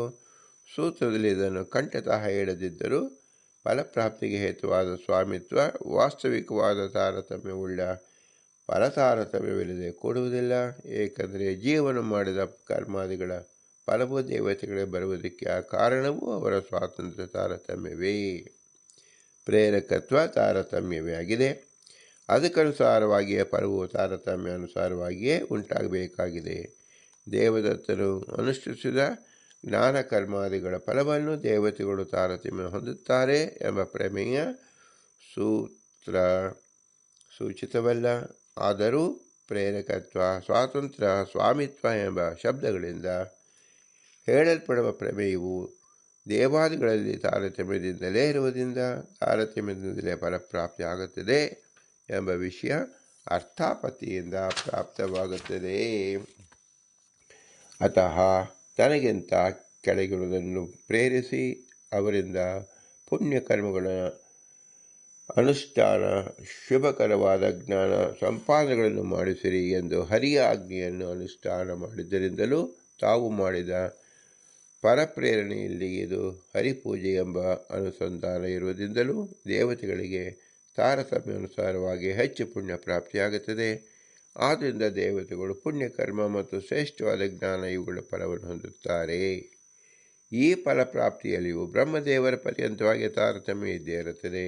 ತಾರತಮ್ಯದಲ್ಲಿ ಮೇಲಿನ ಕಕ್ಷೆಯಲ್ಲಿದ್ದವರಿಗೆ ಹೆಚ್ಚು ಹೆಚ್ಚು ಫಲಪ್ರಾಪ್ತಿ, ಬ್ರಹ್ಮದೇವರ ಪರ್ಯಂತವಾಗಿ ಈ ಫಲಪ್ರಾಪ್ತಿ ತಾರತಮ್ಯ ಇರುತ್ತದೆ. ಹೀಗೆ ಎಲ್ಲ ಪ್ರಾಣಿಗಳು, ಜೀವರು ಮಾಡುವ ಧರ್ಮಜ್ಞಾನಾನುಷ್ಠಾನಗಳ ಫಲವು ತಾರತಮ್ಯಾನುಸಾರವಾಗಿ ಮೇಲಿನ ಕಕ್ಷೆಯವರಿಗೆ ಹೆಚ್ಚು ಹೆಚ್ಚು, ಕೆಳಗಿನ ಕಕ್ಷೆಯವರಿಗೆ ಕಡಿಮೆಯಾಗಿ ಉಂಟಾಗುತ್ತದೆ ಎಂಬ ವಿಷಯವನ್ನು ಪಾರಮಾರ್ಥಿಕವಾದುದು, ಅಂದರೆ ಪ್ರಮಾಣ ಸಮ್ಮತವಾದುದು. ದೇವದತ್ತಾದಿ ವ್ಯಕ್ತಿಗಳ ಇಂದ್ರಿಯಗಳೆಂಬ ಧರ್ಮಾನುಷ್ಠಾನ ಮತ್ತು ಜ್ಞಾನಾನುಷ್ಠಾನಕ್ಕೆ ಬೇಕಾದ ಪ್ರಮೇಯಗಳು, ಅವುಗಳ ವಿಷಯದಲ್ಲಿ ಉತ್ತರೋತ್ತರದಲ್ಲಿ ಹೆಚ್ಚು ಹೆಚ್ಚಾದ ಸ್ವಾತಂತ್ರ್ಯವು ಯಾವ ದೇವತೆಗಳಿಗೆ ಹೆಚ್ಚು ಹೆಚ್ಚಾಗಿರುತ್ತದೋ ಅವರಿಗೆ ಕರ್ಮಜ್ಞಾನಾನುಷ್ಠಾನ ಮಾಡುವ ಅವರ ಕೆಳಗಿನ ಜೀವನಲ್ಲಿರುವ ಫಲಸಾಮ್ಯವು, ಸ್ವಾತಂತ್ರ್ಯವು ಹೆಚ್ಚು ಹೆಚ್ಚಾಗಿರುತ್ತದೆ. ಧರ್ಮ ಅಂದರೆ ಪುಣ್ಯ ಮತ್ತು ಜ್ಞಾನಗಳ ಉತ್ಪತ್ತಿಗೆ ನಿಮಿತ್ತವಾದ ವಿಜ್ಞಾನ ಪ್ರಯತ್ನಗಳು ಅಧಿಕವಾಗಿ ಇದ್ದ ಹಾಗೆಯೇ ಕರ್ಮ ಜ್ಞಾನಗಳ ಧರ್ಮ ಹಾಗೂ ಅಪರೋಕ್ಷ ಜ್ಞಾನ, ಆನಂದ ಅನುಭವ ಫಲಗಳಲ್ಲಿಯೂ ಅಧಿಕತೆಯೂ ಇರುತ್ತದೆ. ಬ್ರಹ್ಮದೇವರಿಗೆ ಎಲ್ಲರಿಗಿಂತ ಹೆಚ್ಚಾಗಿ ಹಿಂದೆ ಹೇಳಿದ ಅಧಿಕ ದ್ರವ್ಯ ಸ್ವಾತಂತ್ರ್ಯ, ಅಧಿಕ ವಿಜ್ಞಾನ ಮತ್ತು ಅಧಿಕ ಪ್ರಯತ್ನಗಳು ಇರುವುದರಿಂದ ಅವರಿಗೆ ತಮಗಿಂತ ಕೆಳಗಿನವರು ಮಾಡಿದ ಧರ್ಮಜ್ಞಾನ ಸಾಧಾನುಷ್ಠಾನಗಳು ಹೆಚ್ಚಾದ ಫಲವು ಉಂಟಾಗುತ್ತದೆ. ಮಧ್ಯಮವಾದ ದ್ರವ್ಯ ಸ್ವಾತಂತ್ರ್ಯ, ಮಧ್ಯಮ ವಿಜ್ಞಾನ, ಮಧ್ಯಮ ಪ್ರಯತ್ನಗಳಿಂದ ಮಧ್ಯಮ ಫಲವು ಉಂಟಾಗುತ್ತದೆ. ಅಲ್ಪವಾದ ದ್ರವ್ಯ ಸ್ವಾತಂತ್ರ್ಯ, ಅಲ್ಪ ವಿಜ್ಞಾನ, ಅಲ್ಪ ಪ್ರಯತ್ನದಿಂದ ಅಲ್ಪ ಫಲವು ಉಂಟಾಗುತ್ತದೆ. ದೇವತೆಗಳು ಶುಭ ಕರ್ಮ ಫಲವನ್ನು, ಅಸುರರು ಅಶುಭ ಕರ್ಮ ಫಲವನ್ನು ಕ್ರಮವಾಗಿ ಹೊಂದುತ್ತಾರೆ. ಇಲ್ಲಿಯೂ ತಾರತಮ್ಯಾನುಸಾರವಾಗಿ ಶುಭ ಅಶುಭ ಫಲವನ್ನು ಹೊಂದುತ್ತಾರೆ ಎಂಬ ವಿಷಯಕ್ಕೆ ಯುಕ್ತಿಯಾಗಿ ಯಥಾಶಕ್ತಿ ಎಂದು ಹೇಳಿದ್ದಾರೆ. ತಮ್ಮ ಪ್ರೇರಕತ್ವಾನುಸಾರವಾಗಿಯೇ ಈ ತಾರತಮ್ಯದಿಂದ ಫಲಪ್ರಾಪ್ತಿ ಎಂದು ಹೇಳಿದ್ದಾರೆ. ಯಾರು ಯಾವ ಕಾರ್ಯದಲ್ಲಿ ಹೇಗೆ ಪ್ರೇರಕರೋ ಅದರಂತೆ ಶುಭ ಅಶುಭ ಫಲಗಳ ಪ್ರಾಪ್ತಿಯಲ್ಲಿ ತಾರತಮ್ಯವು ಎಂದು ತಿಳಿಯಬೇಕು. ಕರ್ಮ ಪ್ರೇರಕತ್ವ ಎಂಬ ಸ್ವಾತಂತ್ರ್ಯವು ದೇವತೆಗಳಿಗಿರುವುದರಿಂದ ದೇವದತ್ತಾದಿಗಳ ಅನುಷ್ಠಿಸಿದ ಜ್ಞಾನಾದಿ ಫಲವು ದೇವತೆಗಳೇ ಬರುವುದಾದರೆ ದೇವದತ್ತಾದ ಅನುಷ್ಠಿಸಿದ ಅಶುಭಗಳೆಲ್ಲವೂ ಅವರಿಗೆ ಬರಲಿ, ಯಾಕೆ ಬರಬಾರದು ಅಂತ ಆಶಂಕಿಸುವ ಕಾರಣ ಇಲ್ಲ. ಇತರ ಜೀವನಲ್ಲಿರುವ ಪಾಪ ದೇವತೆಗಳಿಗೆಂದು ದುಃಖ ಭೋಗವನ್ನು ಕೊಡುವುದಿಲ್ಲ. ಈ ದೇವತೆಗಳಿಗೆ ಪಾಪಗಳಲ್ಲಿಯೂ ಸ್ವಾತಂತ್ರ್ಯವೇ ಇದೆ. ಅಂದರೆ ಪಾಪಗಳು ತಮಗೆ ತೊಂದರೆ ಕೊಡದಂತೆ ಮಾಡಿಕೊಳ್ಳುವ ಸ್ವಾತಂತ್ರ್ಯ ದೇವತೆಗಳಿಗಿದೆ. ಅಷ್ಟೇ ಅಲ್ಲ, ಆ ಪಾಪಗಳು ದೇವತೆಗಳನ್ನು ಹೊಂದದಿರಲಿ, ದೇವತೆಗಳಿಗೆ ಪಾಪಪರವಾದ ದುಃಖವು ಆಗದಿರಲಿ ಎಂಬ ಹರಿ ಇಚ್ಛೆ ಇರುವುದರಿಂದ ಅವರಿಗೆ ಪಾಪ ಫಲವಿಲ್ಲ ಎಂದು ತಿಳಿಯಬೇಕು. ಜ್ಞಾನದ ಪಿಚಾಚಾರ್ಯ ಓಂ ಅನಾವಿಷ್ಟವನ್ಯತ್ ಓಂ ಅನುವ್ಯಾಖ್ಯಾನ ಅಧ್ಯಾಯ 3 ಪಾದ 4 ಅಧಿಕರಣ 8 ಸೂತ್ರ 49ರಲ್ಲಿ ಗುರುವು ಅನಾವಿಷ್ಕರ್ವನ್ ಸಭಾದೇಶಾವಿಷ್ಕಾರಂ ಅಕುರ್ವನ್ಯೇವ ಸಭೆ ಮಂಟಪ ಮುಂತಾದ ಸ್ಥಳಗಳಲ್ಲಿ ತತ್ವರಹಸ್ಯವನ್ನು ಪ್ರಕಟಿಸಿದೆಯೇ ಶಿಷ್ಯೇಭ್ಯ ವಿದ್ಯಾಂ ಉಪದೇಶಿತ, ಶಿಷ್ಯರಿಗೆ ವಿದ್ಯೆಯನ್ನು ಉಪದೇಶಿಸಬೇಕು. ಕುತಃ ಏತಕ್ಕೆಂದರೆ ಅನ್ವಯಾತ್ ಅಯೋಗ್ಯಾನಾಂ ವಿಜ್ಞಾನ ಪ್ರಾಪ್ತಾಹತಿ ಪ್ರಸಂಗರೂಪಯುಕ್ತೇ ಇತ್ಯರ್ಥಃ. ಹಾಗೆ ಸಭೆ ಚಪ್ಪರ ಮಂಟಪಗಳಲ್ಲಿ ಪ್ರಕಟವಾಗಿ ತತ್ವರಹಸ್ಯವನ್ನು ಉಪದೇಶಿಸಿದರೆ ಅಯೋಗ್ಯರಿಗೂ ಜ್ಞಾನ ಪ್ರಾಪ್ತಿ ಉಂಟಾಗುವ ಸಂಭವ ಬರುತ್ತದೆ ಎಂದು ಸೂತ್ರಾರ್ಥ. ಗುರುವು ಸಭಾ ಚತ್ವಾರಾದ ಸ್ಥಾನಗಳು ಕುಳಿತುಕೊಂಡು ತತ್ವರಹಸ್ಯವನ್ನು ಪ್ರಕಟಿಸಬಾರದು. ಯೋಗ್ಯವಾದ ಕೆಲವೇ ಮಂದಿ ಶಿಷ್ಯರಿಗೆ ರಹಸ್ಯವಾಗಿ ತತ್ವೋಪದೇಶವನ್ನು ಮಾಡಬೇಕು. ಇದಕ್ಕೆ ವಿಪರೀತವಾಗಿ ಆಚರಿಸಿದರೆ ಅನರ್ಥ ಪ್ರಾಪ್ತಿಯಾಗುತ್ತದೆ. ನಾವು ಹೇಳಿದಂತೆ ಮಾಡಿದರೆ ಅನರ್ಥ ಪ್ರಾಪ್ತಿಯಾಗುವುದಿಲ್ಲ. ಸಭಾದಿಗಳಲ್ಲಿ ಕುಳಿತು ಜ್ಞಾನೋಪದೇಶ ಮಾಡಿದರೆ ಅಯೋಗ್ಯರಿಗಿಂತ ಜ್ಞಾನೋತ್ಪತ್ತಿಯಾಗಿ ಅನರ್ಥ ಪ್ರಾಪ್ತಿ ಸಂಭವಿಸುತ್ತೆ ಎಂದು ತಾತ್ಪರ್ಯ. ಈ ಸಂದರ್ಭದ ವ್ಯಾಖ್ಯಾನ ಹೀಗಿದೆ: ಜ್ಞಾನದಾಪಿ ಚಾಚಾರ್ಯ ವಿಶೇಷಾತ್ ಫಲಮಾಪ್ನುಯು. ಕೇವಲ ಶಿಷ್ಯರು ಮಾತ್ರವೇ ಅಲ್ಲ, ಜ್ಞಾನೋಪದೇಶ ಮಾಡಿದ ಆಚಾರ್ಯರು ಜ್ಞಾನ ಫಲವನ್ನು ಪಡೆಯುತ್ತಾರೆ. ಜ್ಞಾನೋಪದೇಶ ಮಾಡುವ ಗುರುಗಳಿಗೆ ಶಿಷ್ಯರಿಗಿಂತ ಅತಿಶಯವಾದ ಫಲ ಉಂಟಾಗುತ್ತದೆ. ಆಚಾರ್ಯರು ಶಿಷ್ಯರಿಗೆ ಜ್ಞಾನ ಪ್ರದಾನ ಮಾಡಿದರೆ ಮಾತ್ರ ಈ ಫಲದ ಅತಿಶಯ ಉಂಟಾಗುತ್ತದೆ ಹೊರತು ಬರೇ ಆಚಾರ್ಯತ್ವ ಆಶ್ರಮದಿಂದ ಮಾತ್ರದಿಂದ ಈ ಅತಿಶಯ ಫಲ ಉಂಟಾಗುವುದಿಲ್ಲ. ಪರಮಾಚಾರ್ಯರಿಗೆ ಅಂದರೆ ಆಚಾರ್ಯರಿಗೆ ಆಚಾರ್ಯಗಿಂತ ಅತಿಶಯ ಫಲ ಉಂಟಾಗುತ್ತದೆ ಎಂದು ತಿಳಿಯಬೇಕು.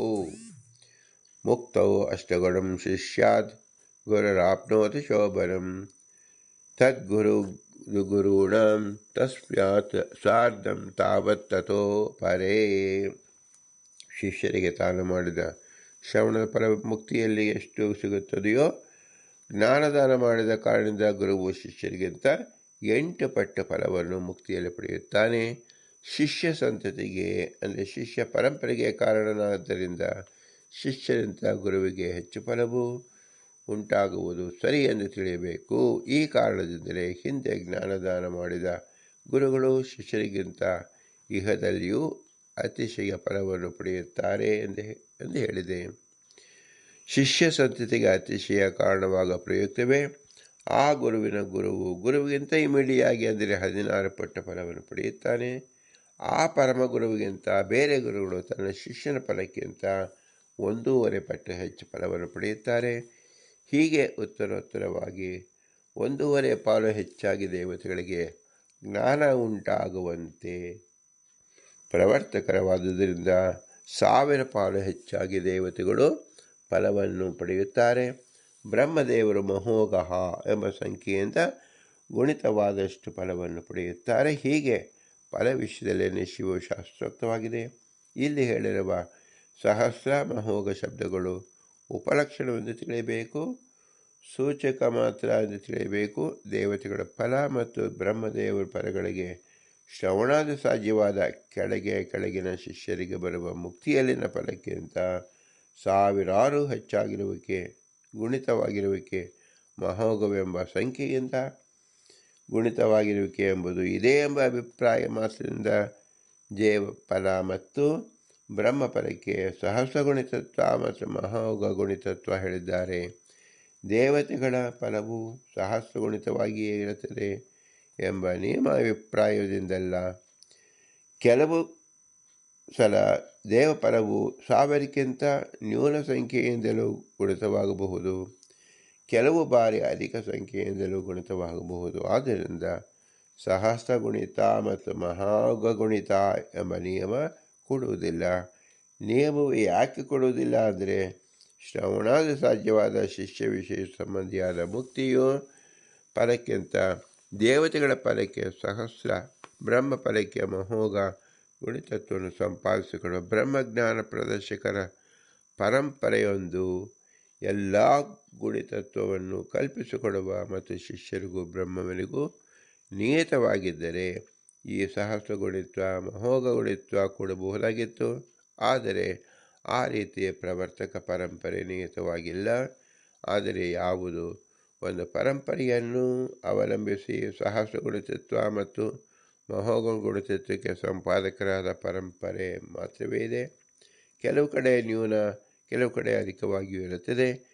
ಈ ರೀತಿಯ ಪ್ರವರ್ತಕ ಪರಂಪರೆಯಲ್ಲಿ ಯಾವ ಶಿಷ್ಯ ವ್ಯಕ್ತಿಗಿಂತ ಸಹಸ್ರ ಗುಣಿತತ್ವ ಮಹೋಘ ಗುಣಿತತ್ವ ಸಂಪಾದಿಸಿಕೊಡುವ ಪ್ರವರ್ತಕ ಪರಂಪರೆ ಮಾತ್ರವಿದೆಯೋ ಅಲ್ಲಿ ದೇವಫಲ ಬ್ರಹ್ಮಫಲಗಳಿಗೆ ಸಹಸ್ರ ಗುಣಿತ್ವ ಮಹೋಘ ಗುಣಿತತ್ವದ ನಿರ್ವಾಹವಾಗುತ್ತಿದ್ದರೂ ಯಾವ ಶಿಷ್ಯ ವ್ಯಕ್ತಿಗಿಂತಲೂ ನ್ಯೂನವೂ ಅಧಿಕವೂ ಆಗಿದ್ದರೆ ಅಲ್ಲಿ ದೇವ ಬ್ರಹ್ಮಫಲಗಳಿಗೆ ನ್ಯೂನ ಸಂಖ್ಯಾ ಗುಣಿತತ್ವವು ಅಧಿಕ ಸಂಖ್ಯಾ ಗುಣಿತತ್ವ ನಿಶ್ಚಯವಾಗಿ ಬರುವುದರಿಂದ ನಿಯಮವು ಕೊಡುವುದಿಲ್ಲ ಅಂತ ತಿಳಿಯಬೇಕು. सुधायां तु ज्ञानोत्तरानुष्ठितं कर्म शमादिकं च आनन्दातिशयकारणमित्युक्तं स्वच्छ अधिकरणे। तदेतत् ज्ञानपरं कर्मफलं च किं प्रेरणकं देवानां भवति उत कर्तृत्वाद्देव दत्तस्य इति संशये देवानामेव पूर्वपक्षे च सति स्वामिनः इत्यादि त्रिसूत्रिप्रवृत्ताः तत् देवदत्तेन अनुष्ठितस्य कर्मादेः फलं प्रेरकाणां देवानां भवति इति पूर्वपक्षांशः ग्राह्येव। अवधारणमात्रं त्याज्यं तथा च देवानां भवति भवच्च तत्क्रमेण तावद् भवति इति प्रतिज्ञाद्वयं तत्र स्वातन्त्र्यं हेतुः साम्य तारतम्यानुसारेण हि फलेन भाव्यं ततश्च ब्रह्मादयः तारतम्येन फलवन्तः तत्र तारतम्येन स्वातन्त्र्यात् इत्युक्तं भवति। परं प्रविश्य तत्र पुण्यपापप्रेरणं देवानां भगवदुपासनजनितधर्मफलम् अतः कथं पापादिकं प्रेरयन्तोऽपि देवाः दोषान् अवाप्नुयाः न हि सात्विकधर्माः दुःखपर्यावसानि ततस्य परम्परे पापादिप्रेरणं देवानां न दुःखहेतुः सात्विकधर्मफलत्वात् तत्त्वज्ञानवतो। ಶ್ರೀಮನ್ಯಾಯಸುಧಾ ಗ್ರಂಥದಲ್ಲಿ ಸ್ಮೃತ್ಯಧಿಕರಣದಲ್ಲಿ ಈ ರೀತಿ ಹೇಳಲಾಗಿದೆ. ಅಪರೋಕ್ಷ ಜ್ಞಾನಾಂತರದಲ್ಲಿ ಅನುಷ್ಠಾನ ಮಾಡಿದ ಕರ್ಮವು ಶಮದಮಾದಿಗಳು ಮೋಕ್ಷದಲ್ಲಿ ಆನಂದ ಅತಿಶಯಕ್ಕೆ ಕಾರಣವಾಗುತ್ತದೆ ಎಂದು ಇಲ್ಲಿ ಬಂದಿರುವ ನ್ಯಾಯಸುಧಾತ್ಮಕ ಅಭಿಪ್ರಾಯ. ಅಂತಹ ಅಪರೋಕ್ಷ ಜ್ಞಾನದ ಫಲವಾದ ಮೋಕ್ಷ ಪ್ರೇರಕವಾದ ದೇವತೆಗಳಿಗೆ ಉಂಟಾಗುತ್ತದೆಯೋ ಅಥವಾ ಕರ್ತವಾಗಿರುವ ದೇವದತ್ತ ಮುಂತಾದ ಆಯಾ ಜೀವರಿಗೆ ಉಂಟಾಗುತ್ತದೆಯೋ ಎಂಬ ಸಂಶಯ ಬಂದಾಗ ದೇವತೆಗಳಿಗೆ ಉಂಟಾಗುತ್ತದೆ, ಕರ್ತವಾದ ಜೀವರಿಗೆ ಫಲವುಂಟಾಗುವುದಿಲ್ಲ ಎಂಬ ಪೂರ್ವಪಕ್ಷ ಪ್ರಾಪ್ತವಾಯಿತು.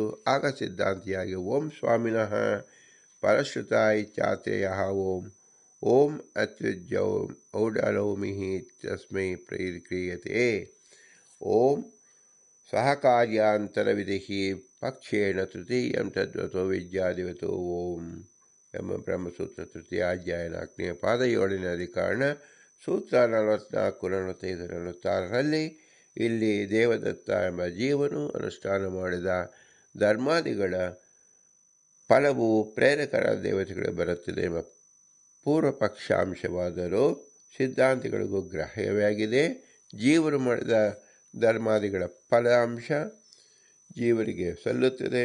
ಆದರೆ ಪೂರ್ವಪಕ್ಷದಲ್ಲಿ ಬಂದಿರುವ ಅವಧಾರಣಾರ್ಥವು ಅಂದರೆ ಪ್ರೇರಕರಾದ ದೇವತೆಗಳಿಗೆ ಧರ್ಮಾದಿಗಳ ಫಲವು ಪೂರ್ಣವಾಗಿ ಬರುತ್ತದೆ. ಕರ್ತವಾದ ದೇವದತ್ತ ಜೀವರಿಗೆ ಸ್ವಲ್ಪವೂ ಫಲವಿಲ್ಲ ಎಂಬ ನಿರ್ಧಾರಣಾರ್ಥವಾದ ಏವಕಾರದ ಅರ್ಥವು ಮಾತ್ರ ಗ್ರಾಹ್ಯವಲ್ಲ. ಆದ್ದರಿಂದ ಇಲ್ಲಿ ಈ ರೀತಿ ಸಿದ್ಧಾಂತವಾಗುತ್ತದೆ. ದೇವತೆಗಳಿಗೂ ದೇವದತ್ತ ಜೀವರಿಗೂ ಮಾಡಿದ ಕರ್ಮಾದಿ ಫಲವು ಉಂಟಾಗುತ್ತದೆ. ಉಂಟಾಗತಕ್ಕ ಆ ಕರ್ಮಾದಿ ಫಲವು ತಾರತಮ್ಯ ಅನುಸಾರವಾಗಿ ಕ್ರಮವಾಗಿ ಉಂಟಾಗುತ್ತದೆ ಎಂದು ಸಿದ್ಧಾಂತದಲ್ಲಿ 2 ಪ್ರತಿಜ್ಞೆಯನ್ನು ಈ 2 ಪ್ರತಿಜ್ಞೆಗಳು ಸ್ವಾತಂತ್ರ್ಯವೇ ಹೇತುವಾಗಿದೆ. ಸ್ವಾಮಿತ್ವದ ಪಾರತಂತ್ರ್ಯವನ್ನು ಅನುಸರಿಸಿಯೇ ಕೆಲವು ಫಲ ಉಂಟಾಗುತ್ತದೆ ಎಂದೇ ಹೇಳಬೇಕಾಗಿದೆ. ಹೀಗೆ ಹೇಳುವುದೇ ನ್ಯಾಯಪ್ರಾಪ್ತವಾಗಿದೆ. ಒಂದು ಕಾರ್ಯದಲ್ಲಿ ಯಾರ್ಯಾರು ಎಷ್ಟೆಷ್ಟು ಭಾಗವನ್ನು ನಿರ್ವಹಿಸುತ್ತಾರೋ ಅದಕ್ಕೆ ತಕ್ಕಂತೆ ಜೀವರಿಗೆ ತಾರತಮ್ಯ ಅನುಸಾರವಾಗಿ ಫಲವು ಸಿಗಬೇಕಾದುದು ನ್ಯಾಯಪ್ರಾಪ್ತವಾಗಿದೆ. ಆದ್ದರಿಂದ ಇಲ್ಲಿ ಸಿದ್ಧಾಂತವು ಹೀಗೆ ಆಗುತ್ತದೆ. ಬ್ರಹ್ಮಾದಿ ಸಮಸ್ತ ಜೀವರು ತಾರತಮ್ಯ ಅನುಸಾರವಾಗಿ ಫಲವುಳ್ಳವರಾಗುತ್ತಾರೆ. ಏಕೆಂದರೆ ಜೀವರು ಮಾಡತಕ್ಕ ಕರ್ಮಾದಿಗಳಲ್ಲಿ ಅವರಿಗೆ ತಾರತಮ್ಯ ಅನುಸಾರವಾಗಿ ಸ್ವಾತಂತ್ರ್ಯ ಇರುವುದೇ ಹೇತುವು. ಇನ್ನೊಬ್ಬ ಜೀವನ ದೇಹವನ್ನು ಪ್ರವೇಶಿಸಿ ಅಲ್ಲಿ ಪುಣ್ಯವನ್ನು ಪ್ರೇರಿಸುವುದು ದೇವತೆಗಳಿಗೆ ಅಧಿಕಾರದಿಂದ ಪ್ರಾಪ್ತವಾಗಿರುತ್ತದೆ. ದೇವತೆಗಳು ಬಹುಕಾಲ ಭಗವಂತನ ಉಪಾಸನೆಯನ್ನು ಮಾಡಿ ಸಂಪಾದಿಸಿದ ಪುಣ್ಯ ಫಲದಿಂದ ಅವರಿಗೆ ಜೀವನ ದೇಹವನ್ನು ಪ್ರವೇಶಿಸಿ ಅವರನ್ನು ಪ್ರೇರಿಸಿ ಅದರಿಂದ ಸಾಧನ ಅನುಷ್ಠಾನ ಮಾಡಿಸಿ ಅವರಿಗೆ ಭಗವಂತನ ಅಪರೋಕ್ಷ ಜ್ಞಾನ ಉಂಟು ಮಾಡಿ ಭಗವಂತನ ಪ್ರಸಾದವನ್ನು ಸಂಪಾದಿಸಿಕೊಟ್ಟು ಅನಂತರದಲ್ಲಿ ಮೋಕ್ಷದಲ್ಲಿ ಆನಂದ ಅತಿಶಯಕ್ಕೆ ಕಾರಣವಾದ ಕರ್ಮಾನುಷ್ಠಾನ ಮಾಡಿಸಿ ಮೋಕ್ಷದಲ್ಲಿಯೂ ಜೀವರಿಗೆ ನಿಯಾಮಕರಾಗಿ ಇದ್ದು ಅಲ್ಲಿ ಜೀವರಿಗೆ ಆನಂದ ಅನುಭವವನ್ನು ಭಗವಂತನಿಂದ ಮಾಡಿಸುತ್ತಾರೆ. ಹೀಗಿರುವಾಗ ಪಾಪಾದಿಗಳಿಗೆ ಪ್ರೇರಕರಾದರೂ ದೇವತೆಗಳು ದೋಷಗಳನ್ನು ಹೊಂದಲು ಹೇಗೆ ಸಾಧ್ಯ? ಸಾತ್ವಿಕ ಧರ್ಮವು ದುಃಖದಲ್ಲಿ ಪರಿವಸಾನ ಹೊಂದುವುದಿಲ್ಲ. ಹೀಗೆ ಇತರ ದೇಹದಲ್ಲಿ ಇದ್ದು ಪಾಪಾದಿಗಳನ್ನು ಮಾಡುವಂತೆ ಪ್ರೇರಿಸಿದರೂ ಅದು ದೇವತೆಗಳಿಗೆ ದುಃಖಕ್ಕೆ ಕಾರಣವಾಗುವುದಿಲ್ಲ. ಇದು ಸಾತ್ವಿಕ ಧರ್ಮದ ಫಲವಾಗಿರುವುದರಿಂದ ಹೇಗೆ ದುಃಖ ಕಾರಣವಲ್ಲವೋ ಅದರಂತೆ ಸಾತ್ವಿಕ ಧರ್ಮವು ದುಃಖ ಕಾರಣವಲ್ಲ. ಕಿಂಚ ಹರ್ಯಾಜ್ಞಾಕರಣಾತ್ ಹರಿಪೂಜಾ ಇತಿ ಚೇದ್ ಉದ್ದೇಶಾತ್ ರಾಗದ್ವೇಷೌ ವಿನಾ ಪೂರ್ವಕರ್ಮಾನುಸಾರೇಣ ಸ್ವೇಚ್ಛೆಯ ಪುಣ್ಯಪಾಪೇಶ ಪ್ರೇರಿತಃ ದೇವಾನ್ ನ ಪಾಪಂ ಆಪ್ನುಯಾತ್. ದೇವರನ್ನು ಪುಣ್ಯಕರ್ಮ ಮತ್ತು ಪಾಪಕರ್ಮಗಳಲ್ಲಿ ಪ್ರೇರಿಸುವ ದೇವತೆಗಳಿಗೆ ಪಾಪ ಬರೋದಿಲ್ಲ ಎಂಬ ವಿಷಯದಲ್ಲಿ ಮತ್ತು ಯುಕ್ತಿಯಿಂದ ಸಮರ್ಥಿಸುತ್ತಾರೆ. ದೇವತೆಗಳಲ್ಲೂ ಕುರಿತು ಪರಮಾತ್ಮನು ನೀವು ಜೀವರನ್ನು ಪುಣ್ಯಕರ್ಮ ಮತ್ತು ಪಾಪಕರ್ಮಗಳನ್ನು ಪ್ರೇರಿಸಬೇಕು ಎಂದು ಆಜ್ಞೆ ಮಾಡಿರುತ್ತಾನೆ. ಆ ಆಜ್ಞೆಯನ್ನು ಪಾಲಿಸುವುದು ದೇವತೆಗಳ ಕರ್ತವ್ಯ. ಅದನ್ನು ಪಾಲಿಸದಿದ್ದರೆ ದೇವತೆಗಳಿಗೆ ಪಾಪವು ಬರುತ್ತದೆ, ಪಾಲಿಸಿದರೆ ಪುಣ್ಯ ಬರುತ್ತದೆ. ಆದ್ದರಿಂದ ಜೀವರನ್ನು ಪುಣ್ಯ ಕರ್ಮ ಮತ್ತು ಪಾಪ ಕಾರ್ಯಗಳಲ್ಲಿ ಜೀವರ ಕರ್ಮಾನುಸಾರವಾಗಿ ಪ್ರೇರಿಸುವ ದೇವತೆಗಳಿಗೆ ಪಾಪವು ಬರುವುದಿಲ್ಲ. ಮತ್ತು ದೇವತೆಗಳು ಮಾಡುವ ಈ ಜೀವರ ಪ್ರೇರಣೆಯಿಂದ ಅವರಿಗೆ ಅಂದರೆ ದೇವತೆಗಳಿಗೆ ಪಾಪ ಬರಲು ಕಾರಣವಿಲ್ಲ. ನಾವು ಮಾಡುವ ಈ ಜೀವ ಪ್ರೇರಣೆ ಹರಿಪೂಜಾ ರೂಪವಾದುದು. ಹರಿಪೂಜಾತ್ಮಕವಾದ ಶಾಸ್ತ್ರದಲ್ಲಿ ಭಗವಂತನಿಂದ ವಿಹಿತವಾದ ಯಾವ ಕ್ರಿಯೆಯಾಗಲಿ ಅದು ಪಾಪಕ್ಕೆ ಕಾರಣವಾಗುವುದಿಲ್ಲ. ಮತ್ತು ದೇವತೆಗಳು ಪುಣ್ಯಕರ್ಮ ಮತ್ತು ಪಾಪಕರ್ಮಗಳಲ್ಲಿ ಇರುವಾಗ ಇವನು ನನ್ನವರು ಎಂಬ ಪಕ್ಷಪಾತ, ದ್ವೇಷ, ಇವನು ನನ್ನವನಲ್ಲ ಎಂಬ ಮನೋಭಾವ ಇವೆರಡೂ ಇಲ್ಲದೆ ಜೀವರ ಪಾಪಕರ್ಮವನ್ನು ಅನುಸರಿಸಿ ಭಗವಂತನ ಆಜ್ಞೆಯಂತೆ ಅವರನ್ನು ಪ್ರೇರಿಸುತ್ತಾರೆ, ಸ್ವೇಚ್ಛೆಯಿಂದ ಪ್ರೇರಿಸುವುದಿಲ್ಲ.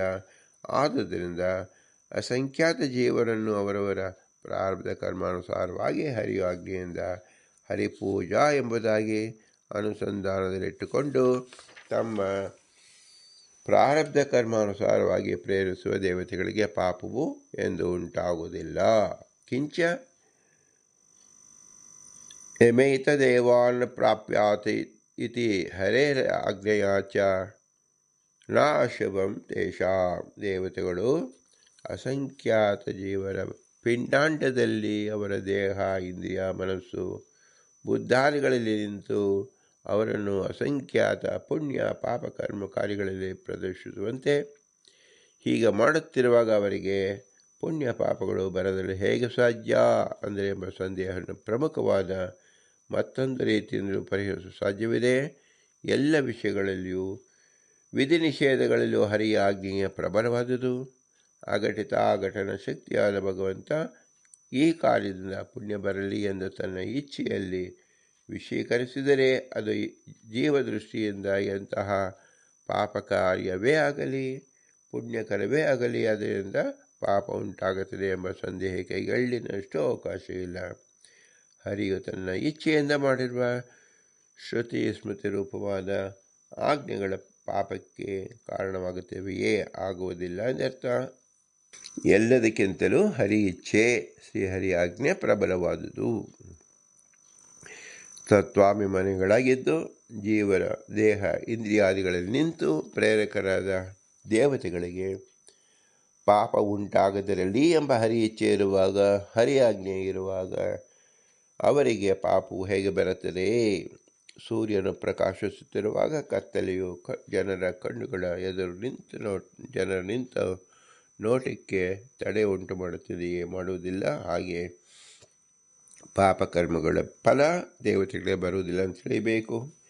ಏತದುಕ್ತಂ ಭವತಿ ದೇವಾಸುರಾಣಂ ಶುಭ ಅಶುಭ ಫಲಮಿಚ್ಛೇವಾವದ್ ಅಭ್ಯುಪಗಮ್ಯತೆ ಇಚ್ಛೇತೆ ಪ್ರಮಿತತ್ವಾತ್ ಇತಿ ನ ಕ್ಷಮ್ಯತೆ ಕಿಂತು ಕರ್ತರಪಿ ಭವತೀತಿ. ಇದುವರೆಗೆ ಮಾಡಿದ ವಿಚಾರ ಸಾರಾಂಶ ಹೀಗಿದೆ. ಜ್ಞಾನಿಗಳಾದ ಜೀವರು ಮಾಡುವ ಶುಭ ಕರ್ಮದ ಫಲ ದೇವತೆಗಳಿಗೆ ಉಂಟಾಗುತ್ತದೆ, ಅಶುಭ ಕರ್ಮದ ಫಲ ಅಸುರಿಗೆ ಉಂಟಾಗುತ್ತದೆ ಎಂಬ ಇಷ್ಟು ಅಂಶ ಅಂಗೀಕಾರ್ಯವಾಗಿದೆ. ನಾವು ಅದನ್ನು ಒಪ್ಪುತ್ತೇವೆ. ಆದರೆ ಅವೆರಡು ಯಥಾಕ್ರಮವಾಗಿ ದೇವತೆಗಳಿಗೆ ಮತ್ತು ಅಸುರಿಗೆ ಮಾತ್ರ ಉಂಟಾಗುತ್ತದೆ. ಕರ್ತವಾದ ಜೀವನ ಉಂಟಾಗುವುದಿಲ್ಲ ಎಂಬ ಅಂಶದಲ್ಲಿ ನಾವು ಒಪ್ಪಿಕೊಳ್ಳುವುದಿಲ್ಲ. ಪುಣ್ಯ ಪಾಪ ಕರ್ಮವನ್ನು ಮಾಡುವ ಜೀವನಗೂ ಅವುಗಳ ಫಲದಲ್ಲಿ ಭಾಗ ಇದ್ದೇ ಇರುತ್ತದೆ. ಕರ್ತು ಪರಾಂಗೀಕಾರೆ ಯದ್ ಕಿಂಚ ಇಮಾ ಪ್ರಜಾಃ ಇತಿ ಸಾವಧಾರಣ ಶ್ರುತಿ ವಿರೋಧ ಇಚ್ಛತೋ ಮಹದಿತ್ಯುಕ್ತಂ ದೇವಾನಾಂ ಮಹತ್ಫಲಂ ಕರ್ತುಸ್ತು ಸ್ವಲ್ಪಂ ಅತ್ಯಲ್ಪಂ ವಿವಕ್ಷಯ ಅತಸ್ತೋಕ್ತಿರಿತಿ ಭಾವಃ. ಜೀವರು ಶುಭಾಶುಭ ಕರ್ಮಗಳಿಗೆ ಕರ್ತರು ಎಂಬ ಅಂಶವನ್ನು ಸಾಗಿಸಲಾಗಿದೆ. ಅಂತಹ ಜೀವರಿಗೆ ಫಲವು ಇದೆ ಎಂದು ಒಪ್ಪಿದರೆ ಯದು ಕಿಂಚೈಮ ಪ್ರಜಾಹ ಎಂಬ ಅವಧಾರಣ ಇತರ ಯೋಗ ವ್ಯವಚ್ಛೇದಕಾರಕವಾದ ಏವಕಾರ ಸಹಿತವಾದ ಶ್ರುತಿಗೆ ವಿರೋಧ ಬರುತ್ತದೆ. ಯಮ ಕಿಂಚೈಮ ಪ್ರಜಾಹ ಶುಭಂ ಆಚರ್ಯಂತೆ ದೇವಾಃ ಏವ ತದಾಚರಂತಿ ಯದು ಕಿಂಚೈಮ ಪ್ರಜಾಃ ವಿಜಾನತೆ ದೇವಾ ಏವ ತದ್ವಿಜಾನತೆ ದೇವಾನಾಂ ಹಿ ಏತದ್ಭವತಿ ಸ್ವಾಮಿ ಹಿ ಪರಮಶ್ರುತೆ ನ ಸ್ವಾಮಿ ಕರ್ಮ ಕುರ್ವಣಃ ಎಂಬ ಮಾಧ್ಯನ್ಯದಿನ ಶ್ರುತಿಯಲ್ಲಿ ಈ ಮಾನವ ಚೇತನರು ಯಾವ ಅಲ್ಪ ಅಥವಾ ಮಹತ್ತಾದ ಪುಣ್ಯ ಕರ್ಮವನ್ನು ಆಚರಿಸುತ್ತಾರೋ ಅದನ್ನು ದೇವತೆಗಳೇ ಆಚರಿಸುತ್ತಾರೆ. ದೇವತೆಗಳು ಕರ್ಮ ಸಾಧನವಾದ ಇಂದ್ರಿಯಗಳಿಗೆ ಪ್ರೇರಕವಾದ್ದರಿಂದ ಇಂದ್ರಿಯಗಳಿಗೆ ಅವರೇ ಪ್ರಭುಗಳಾಗಿರುತ್ತಾರೆ. ಜೀವರು ಮಾಡಿರುತ್ತಾರೆ ಎಂದು ವ್ಯವಹರಿಸಲ್ಪಡುವ ಕರ್ಮಗಳೆಲ್ಲವೂ ದೇವತೆಗಳದ್ದೇ ಆಗಿದೆ. ದೇವತೆಗಳೇ ಆ ಕರ್ಮದಲ್ಲಿ ಯಜಮಾನರು. ಹೀಗೆಯೇ ಆ ಚೇತನರು ಏನು ಅಲ್ಪವಾದ ಕರ್ತವ್ಯವಾಗಿ ಉಳ್ಳ ಕರ್ಮ ಮತ್ತು ಜ್ಞಾನಗಳಿಗೆ ದೇವತೆಗಳು ಹೇಗೆ ಒಡೆಯರಾಗಿರುತ್ತಾರೋ ಎಂಬ ಪ್ರಶ್ನೆಗೆ ಉತ್ತರ ಈ ಶುಭ ಕರ್ಮಾದಿಗಳು ದೇವತೆಗಳದ್ದೇ ಆಗಿರುತ್ತದೆ. ಆದ್ದರಿಂದ ಅವರಿಗೆ ಫಲವು ಬರುತ್ತದೆ. ಕರ್ತನಿಗೆ ಫಲವು ಉಂಟಾಗಬೇಕಾಗಿದೆ. ಸ್ವಾಮಿಗೆ ಫಲವಲ್ಲ ಎಂಬ ಸಾಮಾನ್ಯ ನ್ಯಾಯಕ್ಕೆ ಇದು ಅಪವಾದವಾಗಿದೆ. ಲೋಕದಲ್ಲಿಯೂ ಕೃಷ್ಯಾದಿ ಸ್ಥಳಗಳಲ್ಲಿ ಸ್ವಾಮಿಗೆ ಅಂದರೆ ಯಜಮಾನಿಗೆ ಫಲವು ಉಂಟಾಗುತ್ತದೆ ಎಂಬುದು ಸಿದ್ಧವಾಗಿದೆ. ಸ್ವಾಮಿ ಇಲ್ಲದೆ ಇದ್ದು ಕೂಲಿ ಅನ್ನ ಬಟ್ಟೆ ಮುಂತಾದ ಅಲ್ಪ ಫಲಕ್ಕಾಗಿ ಕೆಲಸ ಮಾಡುವ ದುಡಿಯುವ ಆಳಿನಂತೆ ಮೂಗುದಾರ ಹಾಕಿಕೊಂಡ ಪಶುಗಳಂತೆ ಇರುವ ಜೀವರಿಗೆ ಫಲವು ಇರುವುದಿಲ್ಲ ಎಂದು ಫಲಶ್ರುತ್ಯಾಧಿಕರಣದ ಸಿದ್ಧಾಂತಕ್ಕೆ ವಿರೋಧ ಬರುತ್ತದೆ. ಈ ಆಕ್ಷೇಪಕ್ಕೆ ಪರಿಹಾರವಾಗಿ ಮಹತ್ ದೇವಾನಾಂ ಅಸುರಾಣಂ ಚ ಮಹತ್ ಫಲಂ ಎಂದು ಹೇಳಿದ್ದಾರೆ. ಜೀವರಿಂದ ಕರ್ಮವನ್ನು ಮಾಡಿಸುವ ಕರ್ಮಸ್ವಾಮಿಗಳ ದೇವತೆಗಳಿಗೆ ಪುಣ್ಯದಲ್ಲಿ ಮಹತ್ತಾದ ಫಲವು, ಅಸುರಿಗೆ ಪಾಪದಲ್ಲಿ ಮಹತ್ತಾದ ಫಲವು ಎಂದು ಹೇಳಿದ್ದಾರೆ. ಕರ್ಮಕರ್ತಗಳಾದ ಜೀವರಿಗಾದರೂ ಸ್ವಲ್ಪ ಫಲವು, ಜೀವರಿಗೆ ಫಲವು ಅಲ್ಪವಾದುದರಿಂದ ಅಲ್ಪ ಫಲವು ಸಿಕ್ಕಿದಾಗ ಫಲಪ್ರಾಪ್ತಿಯಾಗದಿರುವಂತೆಯೇ ಎಂದುಕೊಂಡು ಜೀವರಿಗೆ ಫಲವು ಇಲ್ಲ ಎಂದು ಫಲದ ಅಸತ್ವವನ್ನು ಹೇಳಿದ್ದಾರೆ ಎಂದು ತಿಳಿಯಬೇಕು.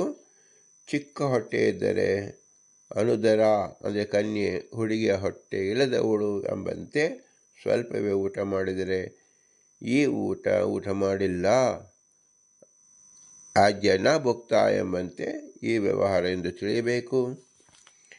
ಮನುಷ್ಯೋತ್ತಮರ ಸ್ಥಾವನ್ ನಿರಯ ಮಾನುಷ ಸ್ವರ್ಗ ಮುಕ್ತಿ ಪ್ರಾಪ್ನುವಂತಿ ದೇವಾಶ್ಯ ಮಾನುಷ ಸ್ವರ್ಗ ಮುಕ್ತಿ ಅಸುರಾಶ್ಯ ಸ್ವರ್ಗ ಮಾನುಷ್ಯ ನಿರವಯ ತಮಸಿ ನ ಚ ನಿರ್ಯಾದೀನಿ ನಿರ್ನಿಮಿತ್ತಾನಿ ತಸ್ಮಾತ್ ಪ್ರಕೃತ ಪಾಪಾದಿಕಮೇವ ನಿರ್ನಿಮಿತ್ತಂ ಕರ್ತಃ ಫಲಸಿದ್ಧಿ. ಪುಣ್ಯ ಪಾಪಾದಿ ಕರ್ತರಾದ ಜೀವರಿಗೆ ಮಹತ್ಫಲವಿದ್ದರೂ ಅಲ್ಪ ಫಲವು ಪ್ರಾಪ್ತವಾಗಿ ಆಗುತ್ತದೆ. ಅದು ಹೇಗೆ ಅಂದರೆ ಹೇಳುತ್ತಾರೆ, ಮುಕ್ತಿಯೋಗ್ಯ ಜೀವರು ದೇವ ಋಷಿ ಪಿತೃ ಚಕ್ರವರ್ತಿಗಳು ಮನುಷ್ಯೋತ್ತಮರು ಎಂದು 5 ವಿಧವಾಗಿದ್ದಾರೆ. ಇವರಲ್ಲಿ ಮನುಷ್ಯೋತ್ತಮ ಜೀವರಿಗೆ ನರಕ ಪ್ರಾಪ್ತಿಯಾಗಬಹುದು, ಮನುಷ್ಯ ದೇಹವು ಬರುವುದು, ಉತ್ಕಟ ಪಾಪಗಳಿಂದ ತಿರಿಯಕ್ಕೆ ಯೋನಿಯು ಉಂಟಾಗಬಹುದು, ಸ್ವರ್ಗ ಪ್ರಾಪ್ತಿಯಾಗುತ್ತದೆ, ಮುಕ್ತಿಯು ಅವರಿಗೆ ಲಭ್ಯವು.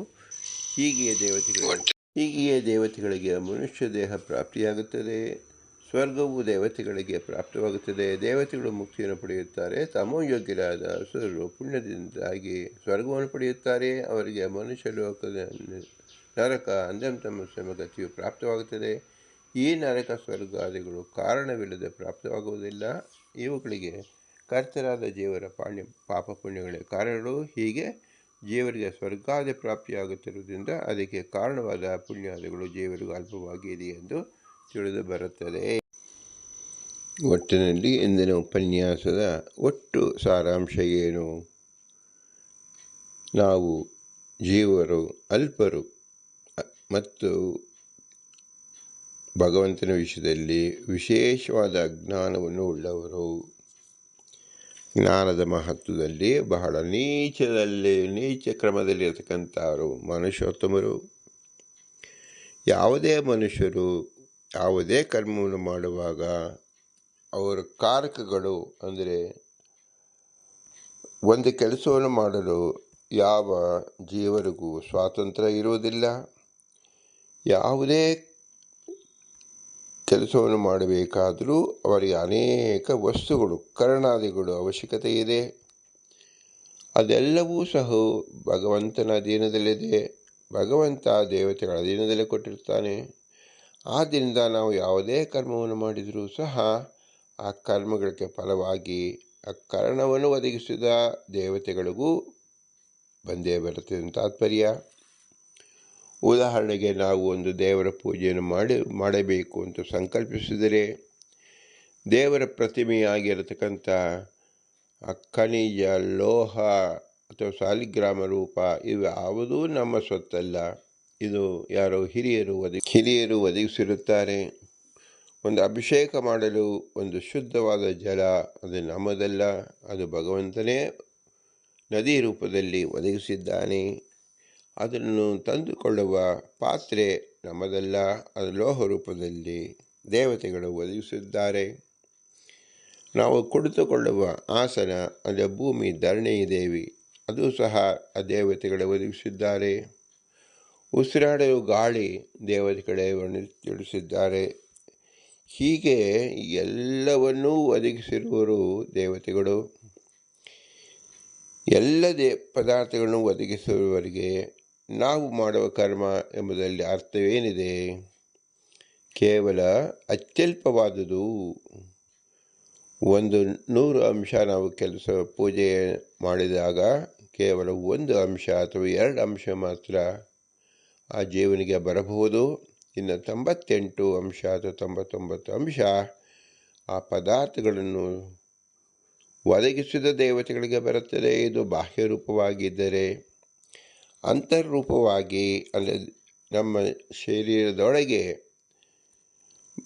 ದೇವತೆಗಳು ವಿವಿಧ ರೀತಿಯಲ್ಲಿ ಭಗವಂತನ ಆರಾಧಕರಾಗಿದ್ದಾರೆ, ಅಭಿಮಾನಿಗಳಾಗಿದ್ದಾರೆ. ಒಳಗಡೆ ನಿಂತು ಪ್ರೇರಣೆ ಮಾಡುತ್ತಿದ್ದಾರೆ. ಕಣ್ಣು ನೋಡಲು ಸೂರ್ಯ ಬೇಕು, ಕಿವಿ ಕೇಳಲು ವರ್ಣ ಬೇಕು, ಚಂದ್ರ ಇರಬೇಕು, ಎಲ್ಲ ದಿಗಭಿಮಾನಿಗಳು ಇರಬೇಕು. ಹೀಗೆ ತತ್ವಾಭಿಮಾನಿ ದೇವತೆಗಳು ಒಳಗಡೆ ಇರುವುದರಿಂದಲೇ ನಮಗೆ ಈ ಕರಣಗಳಿಂದ ಅಂದರೆ ಪಂಚಭೂತಗಳಿಂದ ಇರತಕ್ಕಂಥ ಇಂದ್ರಿಯಗಳ ಗೋಲಕದಿಂದ ನಮಗೆ ಜ್ಞಾನ ಬರಬಹುದಾಗಿದೆ. ಇನ್ನು ಒಳಗೆ ಚಿಂತಿಸಿದರೆ ನಾಡಿಗಳನ್ನು ಚಿಂತಿಸಿದಾಗ ಅನಂತ ಜೀವರು ಎಲ್ಲ ದೇವತೆಗಳು ಆಶ್ರಯಿಸದೇ ಇದ್ದಾರೆ. ಆ ಮುಕ್ತ ದೇವತೆಗಳು ಏನಾಗಿದ್ದಾರೆ ಮತ್ತು ಅನೇಕ ದೇವತೆಗಳೇ ನಮ್ಮ ಶರೀರದೊಳಗೆ ನಿಂತು ಪ್ರೇರಣೆ ಮಾಡಿದ್ದಾರೆ. ಇದು ಭಗವಂತನ ಆಜ್ಞಾ ಪ್ರಕಾರದಿಂದ ನಡೆದಿದೆ. ಇದು ನಮಗೆ ಮುಕ್ತಿ ಪಡೆಯ ತನಕ ನಿರಂತರವಾಗಿರತಕ್ಕಂಥ ವಿಷಯವಾಗಿದೆ. ಆದ್ದರಿಂದ ನಾವು ತಿಳಿಯಬೇಕಾದ್ದು ಏನು? ಯಾವುದೇ ಕರ್ಮವನ್ನು ಮಾಡಿದರೂ ಸಹ ಸಿಂಹಪಾಲು ದೇವತೆಗಳಿಗೆ ಹೋಗುತ್ತದೆ. ದೇವತೆಗಳು ಒಳ್ಳೆಯ ಕಾರ್ಯವನ್ನು ಹೇಗೆ ಮಾಡಿಸುತ್ತಾರೋ ಹಾಗೆ ನಮ್ಮ ಕರ್ಮಾನುಸಾರವಾಗಿ ಕೆಟ್ಟ ಕರ್ಮವನ್ನು ಮಾಡಿಸುತ್ತಾರೆ. ಇದು ಹರಿ ಇಚ್ಛೆಯಿಂದ ಮಾಡುವುದರಿಂದ ಇದು ಹರಿಪೂಜೆ ಎನಿಸಿಕೊಳ್ಳುತ್ತೆ. ಅದು ಅಸುರರಿಗೆ ಹಂಚುತ್ತಾರೆ, ಏಕೆಂದರೆ ಅಸುರರನ್ನು ಅದನ್ನು ಪ್ರೇರಿಸುತ್ತಾರೆ ಎಂದರ್ಥ. ದೇವತೆಗಳು ಹೇಗೆ ಪ್ರೇರಣೆ ಮಾಡುತ್ತಾರೋ ಹಾಗೆ ದೈತ್ಯರು ಪ್ರೇರಣೆ ಮಾಡುವುದರಿಂದ ಅದರ ಫಲ ದೈತ್ಯರುಗಳಿಗೆ ಹೋಗುತ್ತದೆ. ಹಾಗಾದರೆ ದೇವತೆಗಳು ಪ್ರೇರಣೆ ಮಾಡಿದ್ದು ಶುಭ ಫಲ ದೇವತೆಗಳಿಗೆ ಹೇಗೋ ಹಾಗೆ ಅಶುಭ ಫಲ ಪ್ರೇರಣೆ ಮಾಡಿದ ದೈತ್ಯರಿಗೆ ಹೋಗುವಂತೆ ಮನುಷ್ಯರಿಗೆ ಏನು ಉಳಿಯಿತು ಅಂದರೆ, ಮನುಷ್ಯರಿಗೆ ಉಳಿದಿದ್ದು ಕೇವಲ ಅಲ್ಪವಾದದ್ದು. ಏನೂ ಉಳಿದಿಲ್ಲ ಅನ್ನುವುದರ ಬದಲು ಕೇವಲ 1 ಅಂಶ 2 ಅಂಶ ಉಳಿಯಿತು ಎಂಬುದನ್ನು ಏನು ಹೊಟ್ಟೆಯೇ ಇಲ್ಲದಿದ್ದವರಿಗೆ ಹೊಟ್ಟೆಗಿಲ್ಲ ಎಂಬಂತೆ ಅತಿ ಚಿಕ್ಕ ಹೊಟ್ಟೆ ಇದೆ ಎಂದು ನಾವು ಹೇಗೆ ಹೇಳುತ್ತೇವೆಯೋ, ಕೇವಲ ಒಂದು 2 ತುತ್ತು ಊಟ ಮಾಡಿದರೆ ಊಟವೇ ಮಾಡಿಲ್ಲ ಅಂತ ಹೇಗೆ ಹೇಳುತ್ತೇವೆಯೋ, ಹಾಗೆ ಜೀವನಿಗೆ ಅತ್ಯಲ್ಪ ಪ್ರಮಾಣದಲ್ಲಿ ಪುಣ್ಯವಾಗಲಿ ಪಾಪವಾಗಲಿ ಬರುತ್ತದೆ. ಪುಣ್ಯ ಪಾಪಗಳೆಲ್ಲವೂ ದೇವತೆಗಳಿಗೆ ಮತ್ತು ದೈತ್ಯರಿಗೆ ಹಂಚಿ ಹೋಗುತ್ತದೆ, ಏಕೆಂದರೆ ಅವರು ಪ್ರೇರಕರಾದ್ದರಿಂದ. ಈ ಪ್ರೇರಕತ್ವ ಎಂಬತಕ್ಕಂಥದ್ದು ಆಯಾ ಜೀವರ ಯೋಗ್ಯತಾ ಅನಾದಿ ಕಾಮಕರ್ಮಗಳು ಇದನ್ನು ಅವಲಂಬಿಸಿರುತ್ತದೆ. ಇದು ಆ ದೇವತೆಗಳಿಗೆ ತಿಳಿದು ಬರುತ್ತದೆ, ದೈತ್ಯರಿಗೂ ತಿಳಿದು ಬರುತ್ತದೆ. ಆದ್ದರಿಂದ ಅವರು ನಮ್ಮ ಶರೀರವನ್ನು ಉಪಯೋಗಿಸಿ ಪುಣ್ಯಕರ್ಮವಾಗಲಿ ಪಾಪಕರ್ಮವನ್ನಾಗಲಿ ಮಾಡಿಸುವುದರಿಂದ ಅತಿಶಯವಾದ ಪುಣ್ಯಕ್ಕೆ ಪ್ರಾಪ್ತಿಯಾಗುತ್ತಾರೆ, ಫಲಪ್ರಾಪ್ತಿಗೆ ಅವರು ಅಧಿಕಾರಿಗಳಾಗುತ್ತಾರೆ ಅಂತ ತಿಳಿಬೇಕು. ಹೀಗೆ ನಾವು ತಾರತಮ್ಯ ಜ್ಞಾನವನ್ನು ಕರ್ತೃತ್ವ ಶಕ್ತಿಯಿಂದ ತಾರತಮ್ಯಕ್ಕೆ ನಾವು ಲಿಂಕ್ ಹಚ್ಚಿಕೊಳ್ಳಬಹುದು. ಇದು ಸೂಕ್ಷ್ಮವಾದ ವಿಚಾರವಾಗಿದೆ. ನಾವು ಕರ್ತೃತ್ವ ಅಂತ ತಿಳಿದಾಗ ಕರ್ತೃತ್ವದಲ್ಲಿ ತಾರತಮ್ಯವಿದೆ. ತಾರತಮ್ಯ ದ್ಯೋತಕವೇ ದೇವತಾ ತಾರತಮ್ಯ.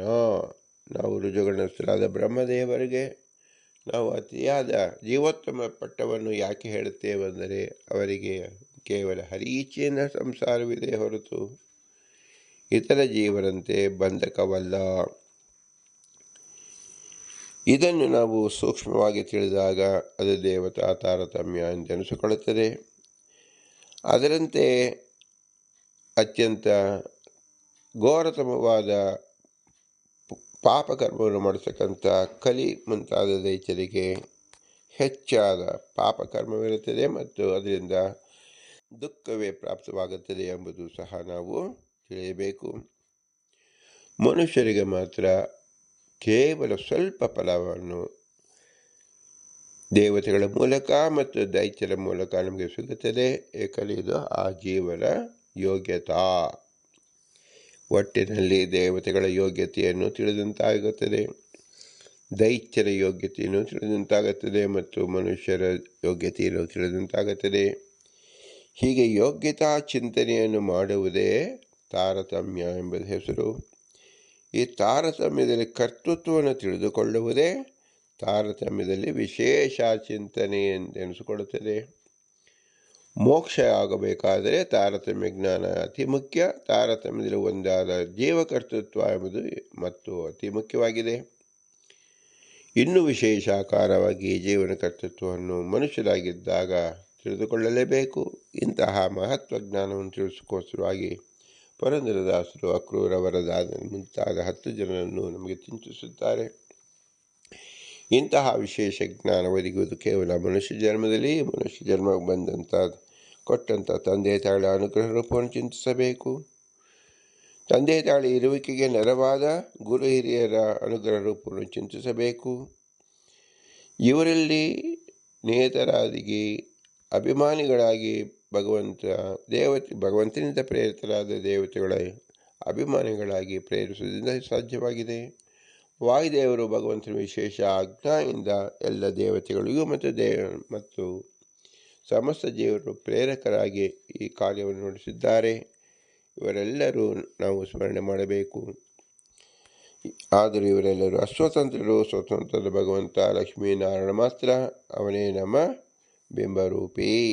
ಒಟ್ಟಿನಲ್ಲಿ ನಮ್ಮ ಬಿಂಬರೂಪಿಯೇ ಎಲ್ಲ ಕೆಲಸವನ್ನು ಮಾಡುತ್ತಿದ್ದಾನೆ. ಇದರ ಅನುಸಂಧಾನ ರೂಪೇ ಬಿಂಬೋಪಾಸನೆ ಎಂಬುದು. ಬಿಂಬೋಪಾಸನೆ ಮಾಡುವುದೇ ನಿಜವಾದ ಕರ್ತೃತ್ವ, ನಿಜವಾದ ತಾರತಮ್ಯ ಜ್ಞಾನವನ್ನು ತಿಳಿದುಕೊಳ್ಳುವುದು ಎಂದರ್ಥ. ಇದನ್ನು ನಾವು ಅತಿ ಸ್ಪಷ್ಟವಾಗಿ ತಿಳಿದಾಗ ಮನುಷ್ಯ ತನ್ನ ಒಂದು ಕ್ಷಣವೂ ಸಹ ವ್ಯರ್ಥ ಮಾಡದೆ ಬಿಂಬೋಪಾಸನೆ ತೊಡಗಿಸಿಕೊಳ್ಳಬೇಕು. ಇದೇ ಮಹತ್ವ ಚಿಂತನೆ ಆಗಬೇಕು. ಆ ಬಿಂಬನಿಗೆ ನಾವು ಹೇಗೆ ಕೃತಜ್ಞತೆಯನ್ನು ಒಪ್ಪಿಸುವುದಂದರೆ, ಭೂಯಿಷ್ಟಾಂತಿ ನಮ ಉಕ್ತಿಮಿದೇಮ, ಭೂಯಿಷ್ಟಾಂತಿ ನಮ ಉಕ್ತಿಮಿದೇಮ, ಭೂಯಿಷ್ಟಾಂತಿ ನಮ ಉಕ್ತಿಮಿದೇಮ ಅಂತೇಳಿ ನಮ್ರವಾಗಿ ನಮಿಸೋಣ. ಭಾರತೀಯ ಪ್ರಾಣ ಶ್ರೀಕೃಷ್ಣಾರ್ಪಣ. ಹರಿ ಓಂ, ಹರಿ ಓಂ, ಹರಿ ಓಂ.